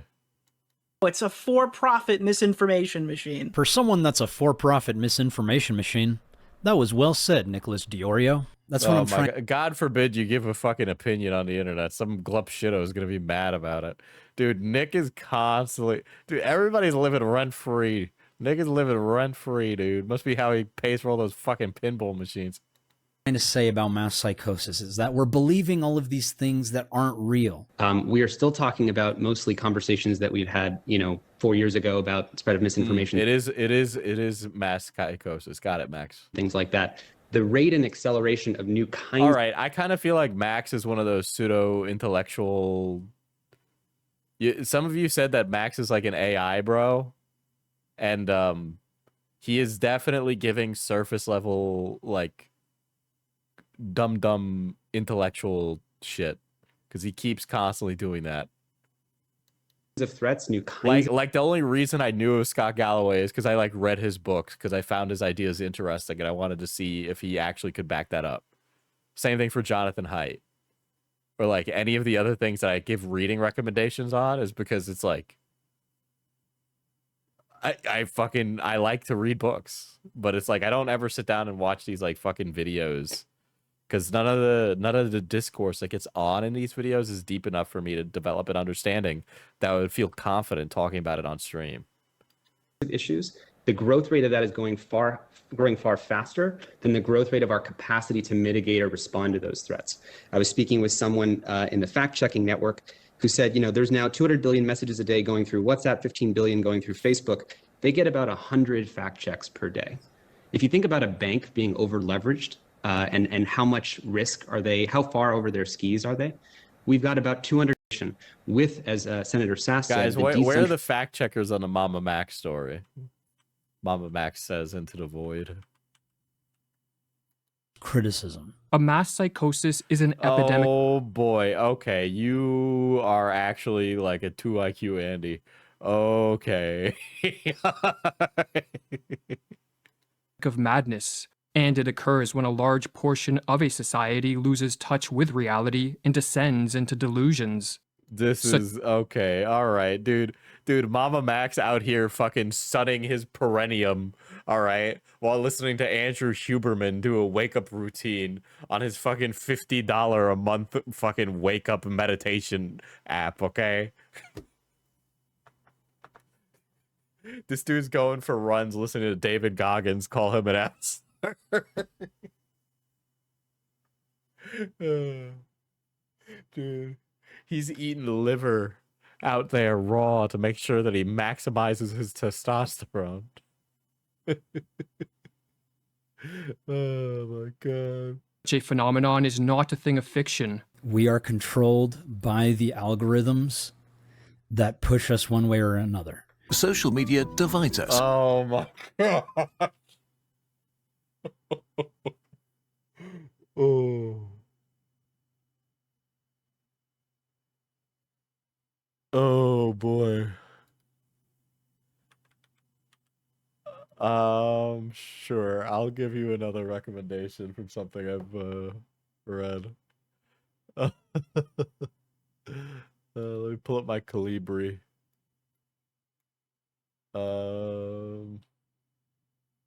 I mentioned him earlier.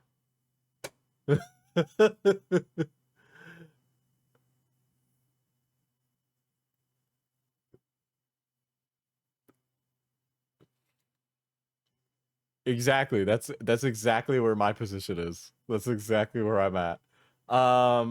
Nonfiction. I've really enjoyed Abundance by Ezra Klein. Some of you guys might know that I'm pretty Yimby pilled. So I highly recommend reading Abundance. Second nonfiction recommendation is Strongmen, Mussolini to the Present. It's about dictatorships and autocracies. It's a very interesting read. A little bit of a fun nonfiction read that I read a while ago is Dope World by Nico Vorboivov. I'm probably mispronouncing that name. Basically, he tracks the narcotics trade, and it's a really interesting piece of gonzo journalism. 100% recommend on that. Fiction reads. Man, I read a lot of 40K. Legends and Lattes, if you've never read it, is a really fun, cozy fantasy fiction. It is a gay romance featuring the main character, and she's an orc, and she brings coffee to a D&D like city, and it is very cute and very fun. So I highly recommend that if you've never read it. Let's see. Okay, I will give one 40K recommendation. Shadow Sun, The Patient Hunter. That one is very good.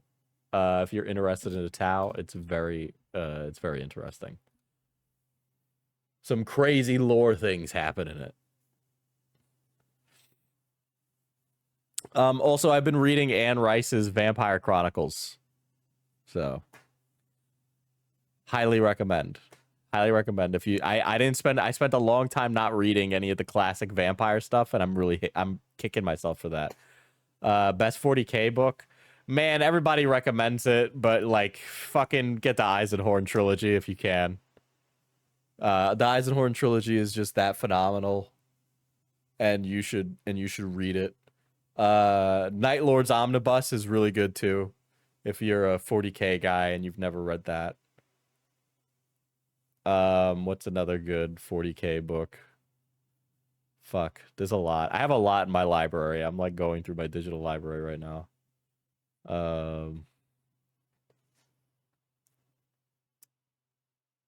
Yeah, that's probably what I'd recommend. The Warhammer Crime series is really, really good. If you've never read the Warhammer Crime and you're looking for like this grungy steampunk. Are there any gay in 40K books? There's not really romance in a 40K book. You won't ever see people be romantic to each other. But Anne Rice is very gay. I would say that.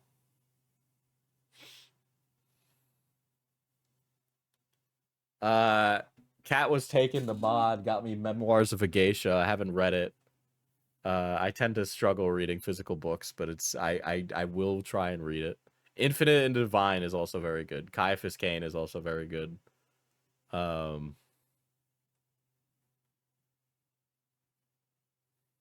Vorbis Conspiracy, that's a really good crime one. But yeah, there we go. I've also talked about this book before, but I actually kind of like it, and I kind of want to read the rest of the series.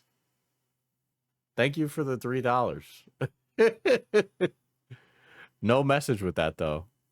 I guess it was for the books. The Plated Prisoners series, I've read the first book in that series. Super horny fiction. But it's really interesting because I've not read a woman's romance novel where they get like that before, and it's just interesting to see how women write that because I had just never experienced it before as a man. Anyway, sorry, that was Diesel's book talk.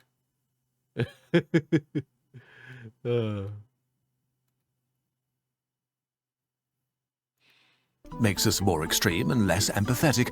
It riles us up or sucks us into doom scrolling, making us stressed and depressed. Guys, the internet is such an awful place. Continues to read and spend time on the internet. It feels like we need to touch grass and escape to the real world. New research shows House of Leaves is still haunting me. Need to finish it. I see the problem. I just really struggle to read physical books. It's just so much easier for me to read on a Kindle. We might have largely misinterpreted why this is the case. It turns out that the social media internet may uniquely undermine the way our brains work, but not in the way you think. So yeah, it's just a fact. Well, there are concerns about misinformation. Brother, I think you might actually be cooked. Tell me, Mama Max, who do you think controls all this information? Is there a group of people in control of this? Some shadowy elite organization of individuals? That is simply what we are dealing with. Was the call between you, Muda, and Diorio just an auditory hallucination we all experienced during mass psychosis? Okay, this person's definitely digging at you. No, it wasn't. However, I'm tired of the drama chatter mentality where if somebody doesn't say exactly what you want in the exact words that you would say it in a situation that's tense for them that you probably couldn't possibly comprehend, oh, well, he asked for it. Oh, well, he could have said this. I think that, like, some chatters think that these situations are a lot simpler than they actually are in real life. And there's, like, other things that are working. Yeah, dude, he's literally talking about how chatters just want people to act as, like, that's exactly what I was getting on you people earlier about. Where some chatters were like, oh, I want it like this. It should be this easy, blah, blah, blah. It's really easy to have a take on things when you're not the guy in the hot seat. At play other than like our veil of hindsight that we use to dictate what should or shouldn't have been said. And for that reason, I'm going to... But okay, no. Now you're using you doing something stupid in a call as an example of, oh, I was tense and under... Like, brother... Clarify what I say in that call. Since there's so much to cover, I'll be going over the call in another video. Of course you are. Of course you are. However, it's important to note that we entered into this call under false pretenses. Mudahar made it seem like he was going to do everything in his power to present the situation with objectivity and the justice it deserves.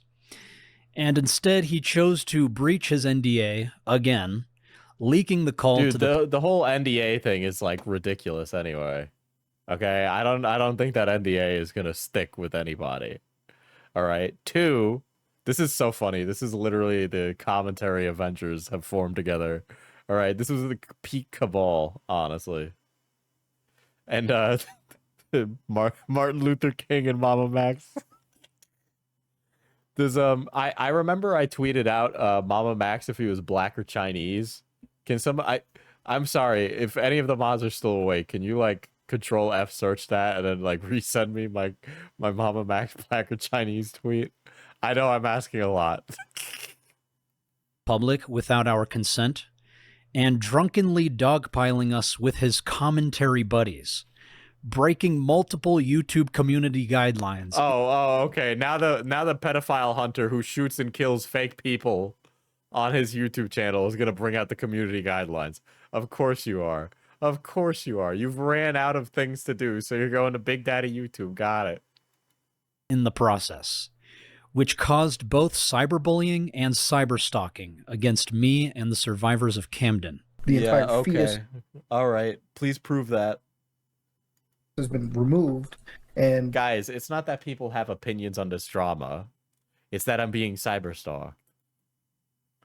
The risk for infection is almost guaranteed at that point. So that's where a bit of, obviously, I'm sure you've read the Reddit. I'm sure you've read the people critical of the situation. And this is... You know how bad I wanted to just be like, bitch, have you read the farms thread? Have you read what they've been saying? Well, we just fucking did like 3 seconds ago. I was fucking reading it while we're streaming. Jesus. In fact, I would encourage all of you to try watching that video with fresh eyes and convince yourself. Watch that video with fresh eyes, and it's just the words rape review on the stream. That this is not a symptom of mass psychosis. Once again, though, since there's so much to cover about that call, he literally started Pick Aside YouTube because YouTube bonked him for the same exact rules. Well, it's rules for thee, but not for me, doing that on another video. Mama Max, are you still going to end Charlie? Why did anyone think I was being serious in that video? Just behaving like a genuine piece of shit. I liked Charlie. I like Mama Max. And I felt he could do a lot of justice for this case. Yeah, you wanted Charlie to, like, literally ride your dick, bro. I don't know what to tell you. Like, understandably, you Charlie were being a pick-me bitch. Was not happy about this. And during a live stream, he vented to his audience. We talked like a month ago about like what... it was leaked. It wasn't in the original video. Yes. Yep. He was working on in his investigation. And then apparently when I had COVID, he messaged me a couple times and I never saw it. And now he's taken that as me ghosting him and ignoring his very important mission. And it really rubs me the wrong way. Instead of just he jumping to the most extreme possible explanation for me not seeing it, which is really fucking cringe. That did make me upset. There. Yeah, that really rubbed me the wrong way. I had COVID, and I barely used Discord in the first place. It was a miracle I ever even saw his message to begin with. And then I spent 12 days not doing anything online in bed. And during that time, apparently it changed his whole framing of the video in order to make it like a Trojan horse of cancel critical because he didn't respond to my messages and ghosted me. So yeah, that did rub me the wrong way. Good intentions, but I did not like that. I can see now that he felt blindsided and hurt. Charlie is so normal. Which is fair. However, I think it's important to lay out the facts. I reached out to Charlie on October 23rd, giving him a brief rundown of my current project. Dude, this chat GPT glup shitto sending these fucking messages to YouTubers being like, please watch my video. I'm going to do a thing, blah, blah, blah, blah, blah. Like, he just wants people to cover his content. He's literally shopping it around for views. He responds 25 minutes later, claiming he hasn't done reaction streams or react content in about a year. No, there's another one of these. Thank you for this, KJ. But I think there's another one where I had somebody Photoshop Max to be Chinese. I love the quotes. No one's buying your shit. That's great and all, but what if Max Stryker was a survivor of being turned black or Chinese? Hold on, let me go. I'm gonna go find a tweet myself. Hold on. I want to retweet myself. Oh, I did one of Tipster. That's right. I did do one of Tipster. Did I not do one of Max? I need to go make one of Max. Talk on the radio. Well, there's Tipster if he was black or Chinese.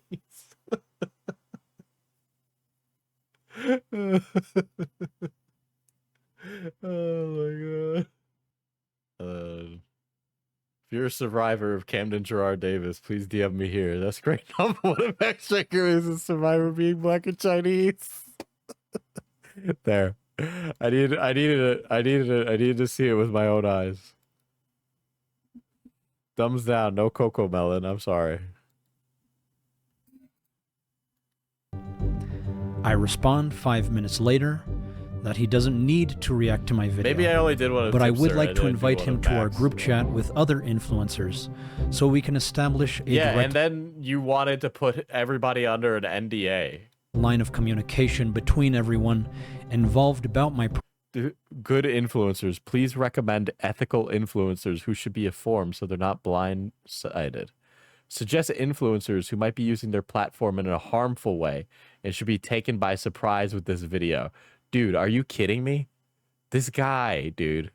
Project, in case anyone has any questions or concerns once everything goes down. He doesn't reply. Rate a pause of 5 or 10. Charlie, blah, blah, blah, and sense of urgency. But once you've had the opportunity to review the forthcoming video, the critical nature of the situation will become abundantly clear. Your immediate attention could be very well life-saving. Talk like a normal person, ChatGPT. So I follow up with him the next day, apologizing for my sense of urgency, but I truly felt this project warrants his attention, given what the survivors have told me. 2 messages down, so the non-disclosure agreement for group chat participation. He replies an hour later apologizing and agreeing to take a look. I send him the NDA. Dude, Charlie doesn't give a shit. That he promptly signs. That is actually, By joining the group chat, you agree to the terms of a non-disclosure agreement. Terms: you agree to not disclose, discuss, or share any of the information, topics, or content discussed with this group chat until October 27th, 2023. Legal consequences: breach of this NDA could result in legal action taken against you for damages, including but not limited to reputational harm and loss of revenue. Oh my god, this is actually so stupid. In the group chat, one of the survivors explains the cult with some evidence. We share her videos. Turkey Tom. Honestly, not sure who is fit for this kind of thing. I don't have a specific name in mind. I like how every single message from every other YouTuber is like, I don't really know, man. Or like, I don't really know, man. Everybody's acting like, I don't know. And that she is open to answering questions. This is when Charlie stops replying completely and claims that he was sick. But Charlie was active and engaging online during this same period. Charlie, 1, uploads every day. 2, has uploads set in advance. So I don't mind if he was too busy or had no interest in my project, but just be honest. He has uploads prepped, motherfucker. About that. Hey, you'll never guess who just got COVID again. Not this guy. No, yeah, I'm just pulling your leg. It is me. Look hard into my piercing blue eyes, and you'll notice that my soul is finally back in my body. I'm feeling much better, so I thought I'd celebrate by watching some more horrible pickup artistry attempts on TikTok. Also comic book recommendation. I do recommend Godslap. I honestly don't know what Charlie's like connection to it is other than like bankrolling it, but it is kind of fucking, it's really fucking based. Godslap is fucking cool. According to his own uploads, Charlie had COVID from October 30th to November 2nd. 4 days out of 12 that he claimed he was not doing anything online. And then I spent 12 days not doing anything online in bed. I barely used Discord in the first place. It was a miracle I ever even saw his message to begin with. I followed up with him over the course of that month. He just gets inundated with messages all the time. Which many people claim is me spurging out and spamming him. But from my understanding, following up with a colleague every few days is perfectly normal in most professional... Okay, if a YouTuber doesn't respond to me after 2 times, I just don't respond.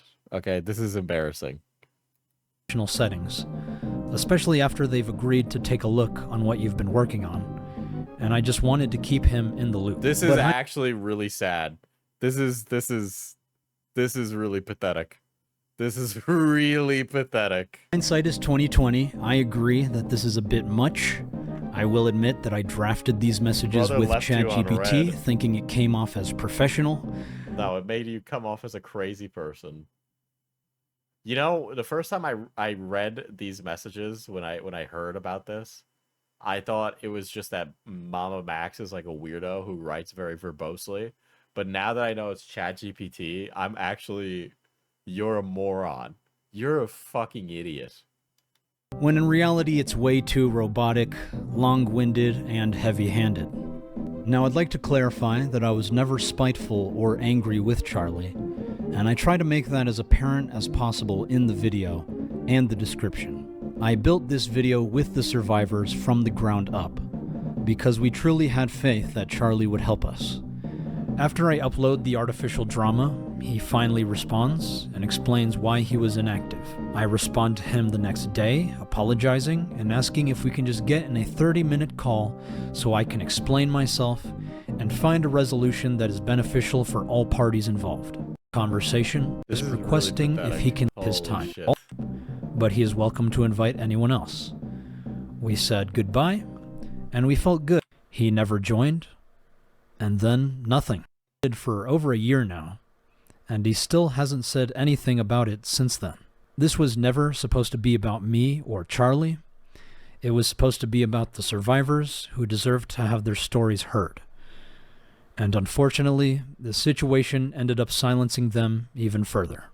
I don't blame Charlie for this, but I do think he could have helped, and he chose not to. When did you stop stalking and harassing? So just a quick recap, I have multiple ex-partners that have accused... Yeah, and you were acting crazy and then also wrongfully blamed the ex as being a pedo. ...me of some pretty horrible things. I made a video addressing this. Magatar is kind of fucking weird, but he's just kind of like an internet club shitto. I did not go into too much detail. I just tried to answer what I felt was necessary. But out of respect for their privacy, I would prefer to leave them alone, just as I would prefer for them to leave me alone. But in short, these relationships were not healthy, and they did not end well. I did my best to be kind and take care of them when they were struggling, but it didn't... Convince of him and his ex, but, you know, nothing to help him prove his damage. Well, I think those videos were public. That's the reason, in his defense. They're on YouTube. Didn't work out in the end for many reasons, but when these relationships ended, I guess since I have a platform and to deplatform me, some of them have continued doing this for multiple years, and over the years their stories have changed. They delete old allegations and create new ones. There is one, however, that filed police reports against me almost a decade ago with inaccurate information while I was in a completely separate part of the country. Diesel, I'm sorry. I'm sleep deprived and wanted to start drama. What did you do? What did you do, bitch?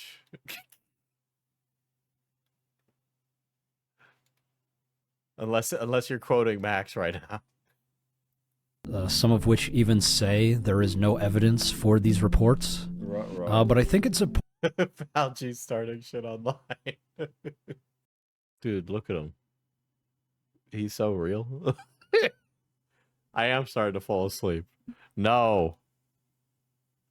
Oh, you dog it on what? The Willie Mac repost? I'm not getting in group chats with their ex-partners and sharing pictures and videos of them, including their uncensored driver's license. I'm not repeatedly going on live streams to make accusations about them. I'm not my god, Edwin, dude. Going on social media, obsessively gossiping about them and fantasizing about murdering them. I'm not going on Kiwi farms and doxing... You called Magnetar a pedophile. Excuse me if he wants to kill you. ...them and their families shortly before doxing them to the rest of YouTube. But they are doing all of that to me. Is apparently Max is telling everybody that Anthony is like running the Kiwi Farms thing, and there is like no evidence to support that Anthony is like the person who doxed him on Kiwi Farms or posted all that stuff. I haven't seen a single thing, a shred of proof that shows that. Claiming Anthony Magnetar is the one running? I never claimed that they are running the thread, but that they doxed me to the poster. Okay, so you're just claiming something else ridiculous with no proof. Got it. The Kiwi Farms thread? Yeah, and that seems to be really upsetting him because I wasn't even talking about Max for that screenshot. I mean, that specifically. So I'm gonna say it right now, and this is the I'm not doing this because it's like I'm trying to pay back Anthony after what like me making a statement. It's actually impossible. Let me explain why it's retarded to assume anybody could be running a thread. You don't have any proof. I mean, theoretically, it could just be a coincidence that Kiwi Farms got my full docs, which was previously unknown, while they were working on their video, which... I mean, it's also possible that any number of people got your full docs. I mean, Jesus Christ.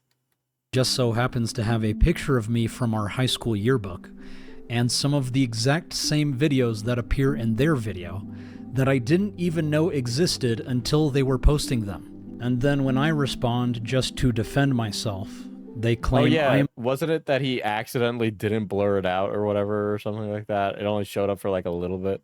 Yeah, he changed his last name. Well, in his defense, Max Stryker does sound a lot better than Max Harris. I'm the one doxing and harassing them, even though their full names were already public, and it makes mine him sound was like a fucking YA character novel. not, which has put my entire family at risk. But apparently you hunting after pedos probably puts them at more risk personally.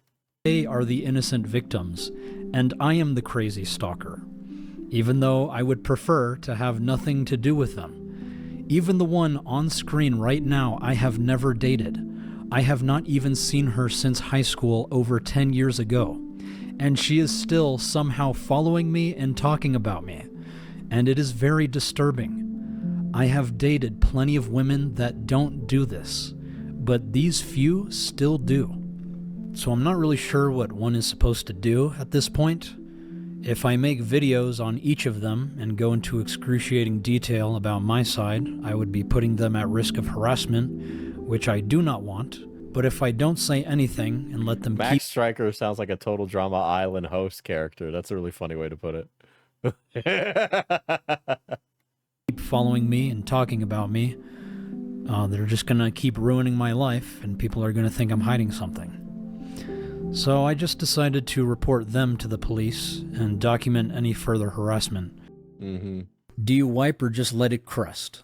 Bidet all the way. How many drugs are you? Crazy. I did not need to know that he bidets his asshole. There's this song I was listening to at the gym today. Hold on. I'll pull it up. I'll pull up a song. It's in my playlist.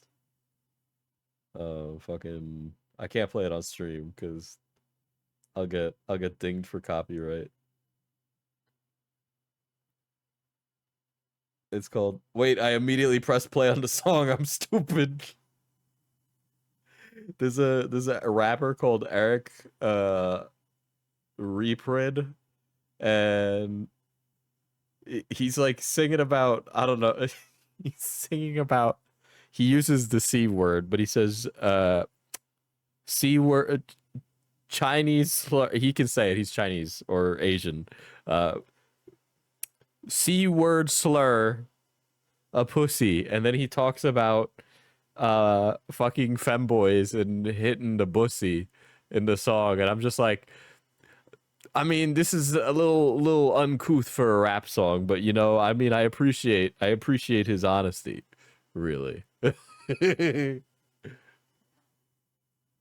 the fuck kind of music? I've actually been listening to a lot more rap recently. Hold on, I'll tell you who I've been listening to.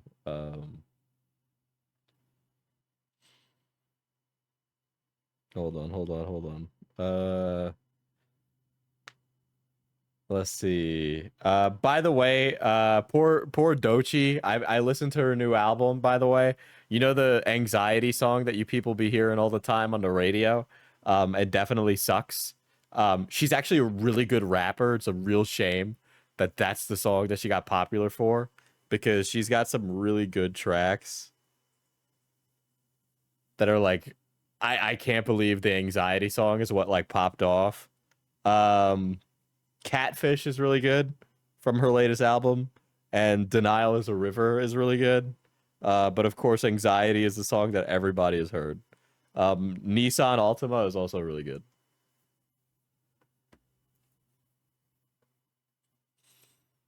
Go on right now. I'm caffeinated, so one. Where did you But get? yeah, if you like rap, I highly recommend listening to her other songs. The Audacity?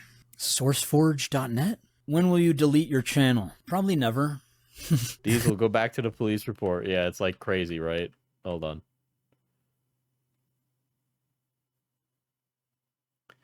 Police report summary, stalking and harassment. I, Max Striker, am reporting an ongoing stalking, harassment, impersonation, defamation, blah, blah, blah. Most of this stuff is like blurted out. Is this just something you pulled off the internet? Max, last name blurred. Wait, what? What the fuck? Why is it not? Why is he doing that? Them to the police and document any further harassment. Do you wipe or just let it crust? Bidet all the way. How many drugs are you on right now? I'm caffeinated, so one. Where did you get the Audacity? Sourceforge.net? When will you delete your channel? Probably never. Why are you back? Get off the internet. It's probably healthier for all of us to get off the internet. And yet we're all still here. Okay, buddy. All right, we got a real Greek philosopher here, chat. Jesus. Sadly. Why are you so weird, bro? I don't know. I don't know how to answer that. I don't. Maybe if you could divulge. I'm sorry. Is it a? It isn't. Ladies, is it a red flag if you walk into your man's bedroom and he has a picture of David Goggins on the wall right next to Martin Luther King and Malala Yousafzai? A little bit, I could answer better. If you mean personality-wise, it might have to do with my autism. I do have ASD. Of course you have fucking autism. Of course you do. All right, buddy. Sure you do. Okay, fine. Whatever. Speaking of music, I saw that Asmongold was wearing a Ghost t-shirt. I mean, I like Ghost a lot. I have a Ghoul mask on my bookshelf. I'm probably gonna buy the U2s because I'm just that guy.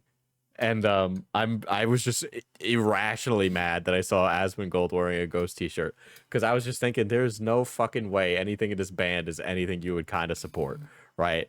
Because like Papa's pro-trans, he's very pro-LGBT, fucking really sex positive. It's just like insane for you to be like that, like bro. If you mean my, I feel like I wouldn't want to jerk off in a room where Martin Luther King Jr. and David Goggins are watching me. Why is my content so weird? I don't know. On YouTube, it felt right to be a little performative. But I can see retrospectively that people see it as cringe. It had Malala. Yeah, holy shit, yeah. Or like unhinged, as a lot of people call it. It's just like, I don't know. I thought we were here to perform and make weird art projects. Yeah, the YouTube is for slap. Now get in line, buddy. I didn't know that we just had to be, you just have to be yourself. Did you have a nervous breakdown? But seriously, did I? Yes. I don't think so. I know people 100%. are calling You crashed out. My Mommy Z skit mental breakdown to make me look insane. But that's the character. I'm playing a commentary channel that thinks he's... Dude, every single guy who's like, I hate commentary does the same exact bit. You know who also did this, buddy? Yandere Dev. Yandere Dev did the same thing. Okay? And literally, that's a Tommy C. Like, really? Better than everybody else. Like, you could literally... Like, I start the entire skit with, like, an unhinged... I thought that would get the message across. I guess not, though. Just to note, he's deleting comments, even though I'm just tuning into this video. I asked about the multiple documentaries, and this guy is actually having a moment reading these comments. You know how fucking angry the comments are making him? Because those laughs are laughs of anger. The events that we all watched happen, and poof. So YouTube has this thing where it deletes comments on its own. That could be what's happening here. He's deleting replies. If I was deleting replies, wouldn't you think I would also be deleting people saying I'm deleting replies? You don't need to watch the video. It's about him getting the dog from Spencer and suing for it. All you need to watch is 219 to 221. Okay. It's just funny. People could just... Please continue to be who you are. I don't care. We'll start here. Yeah, he's extra chunky these days. You can tell. Dude, don't do this to me right now. Happy to take Belfagor back if Spencer no longer... Belfagor is literally the name of one of my players' characters in D&D right now. ...longer wanted him. She explained to me that Spencer was considering rehoming him, so I immediately made my claim. But when the trainer informed Spencer of my intentions, she fought back. I send a formal letter to both Spencer and the trainer, asserting my legal ownership over Belfagor. All his paperwork was under my name. Spencer retaliated, threatening a restraining order if I didn't back down. Of course. Then came some devastating news. Crazy. These stupid asshole people. Belfagor had run away from a dog sitter. Of course. And was now in the custody of an animal shelter. The trainer assured me this was my best chance to reclaim him. But before I could act, Spencer sent me a cease and desist letter, trying to prevent the shelter from releasing Belfgor to me. I fired back with my own cease and desist, declaring my rightful ownership and my determination to bring him home. Spencer's threats wouldn't stop me.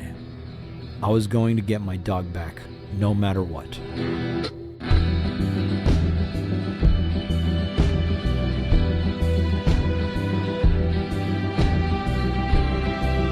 Oh my god, you cannot be doing this. Crying while driving. Okay, alright, alright.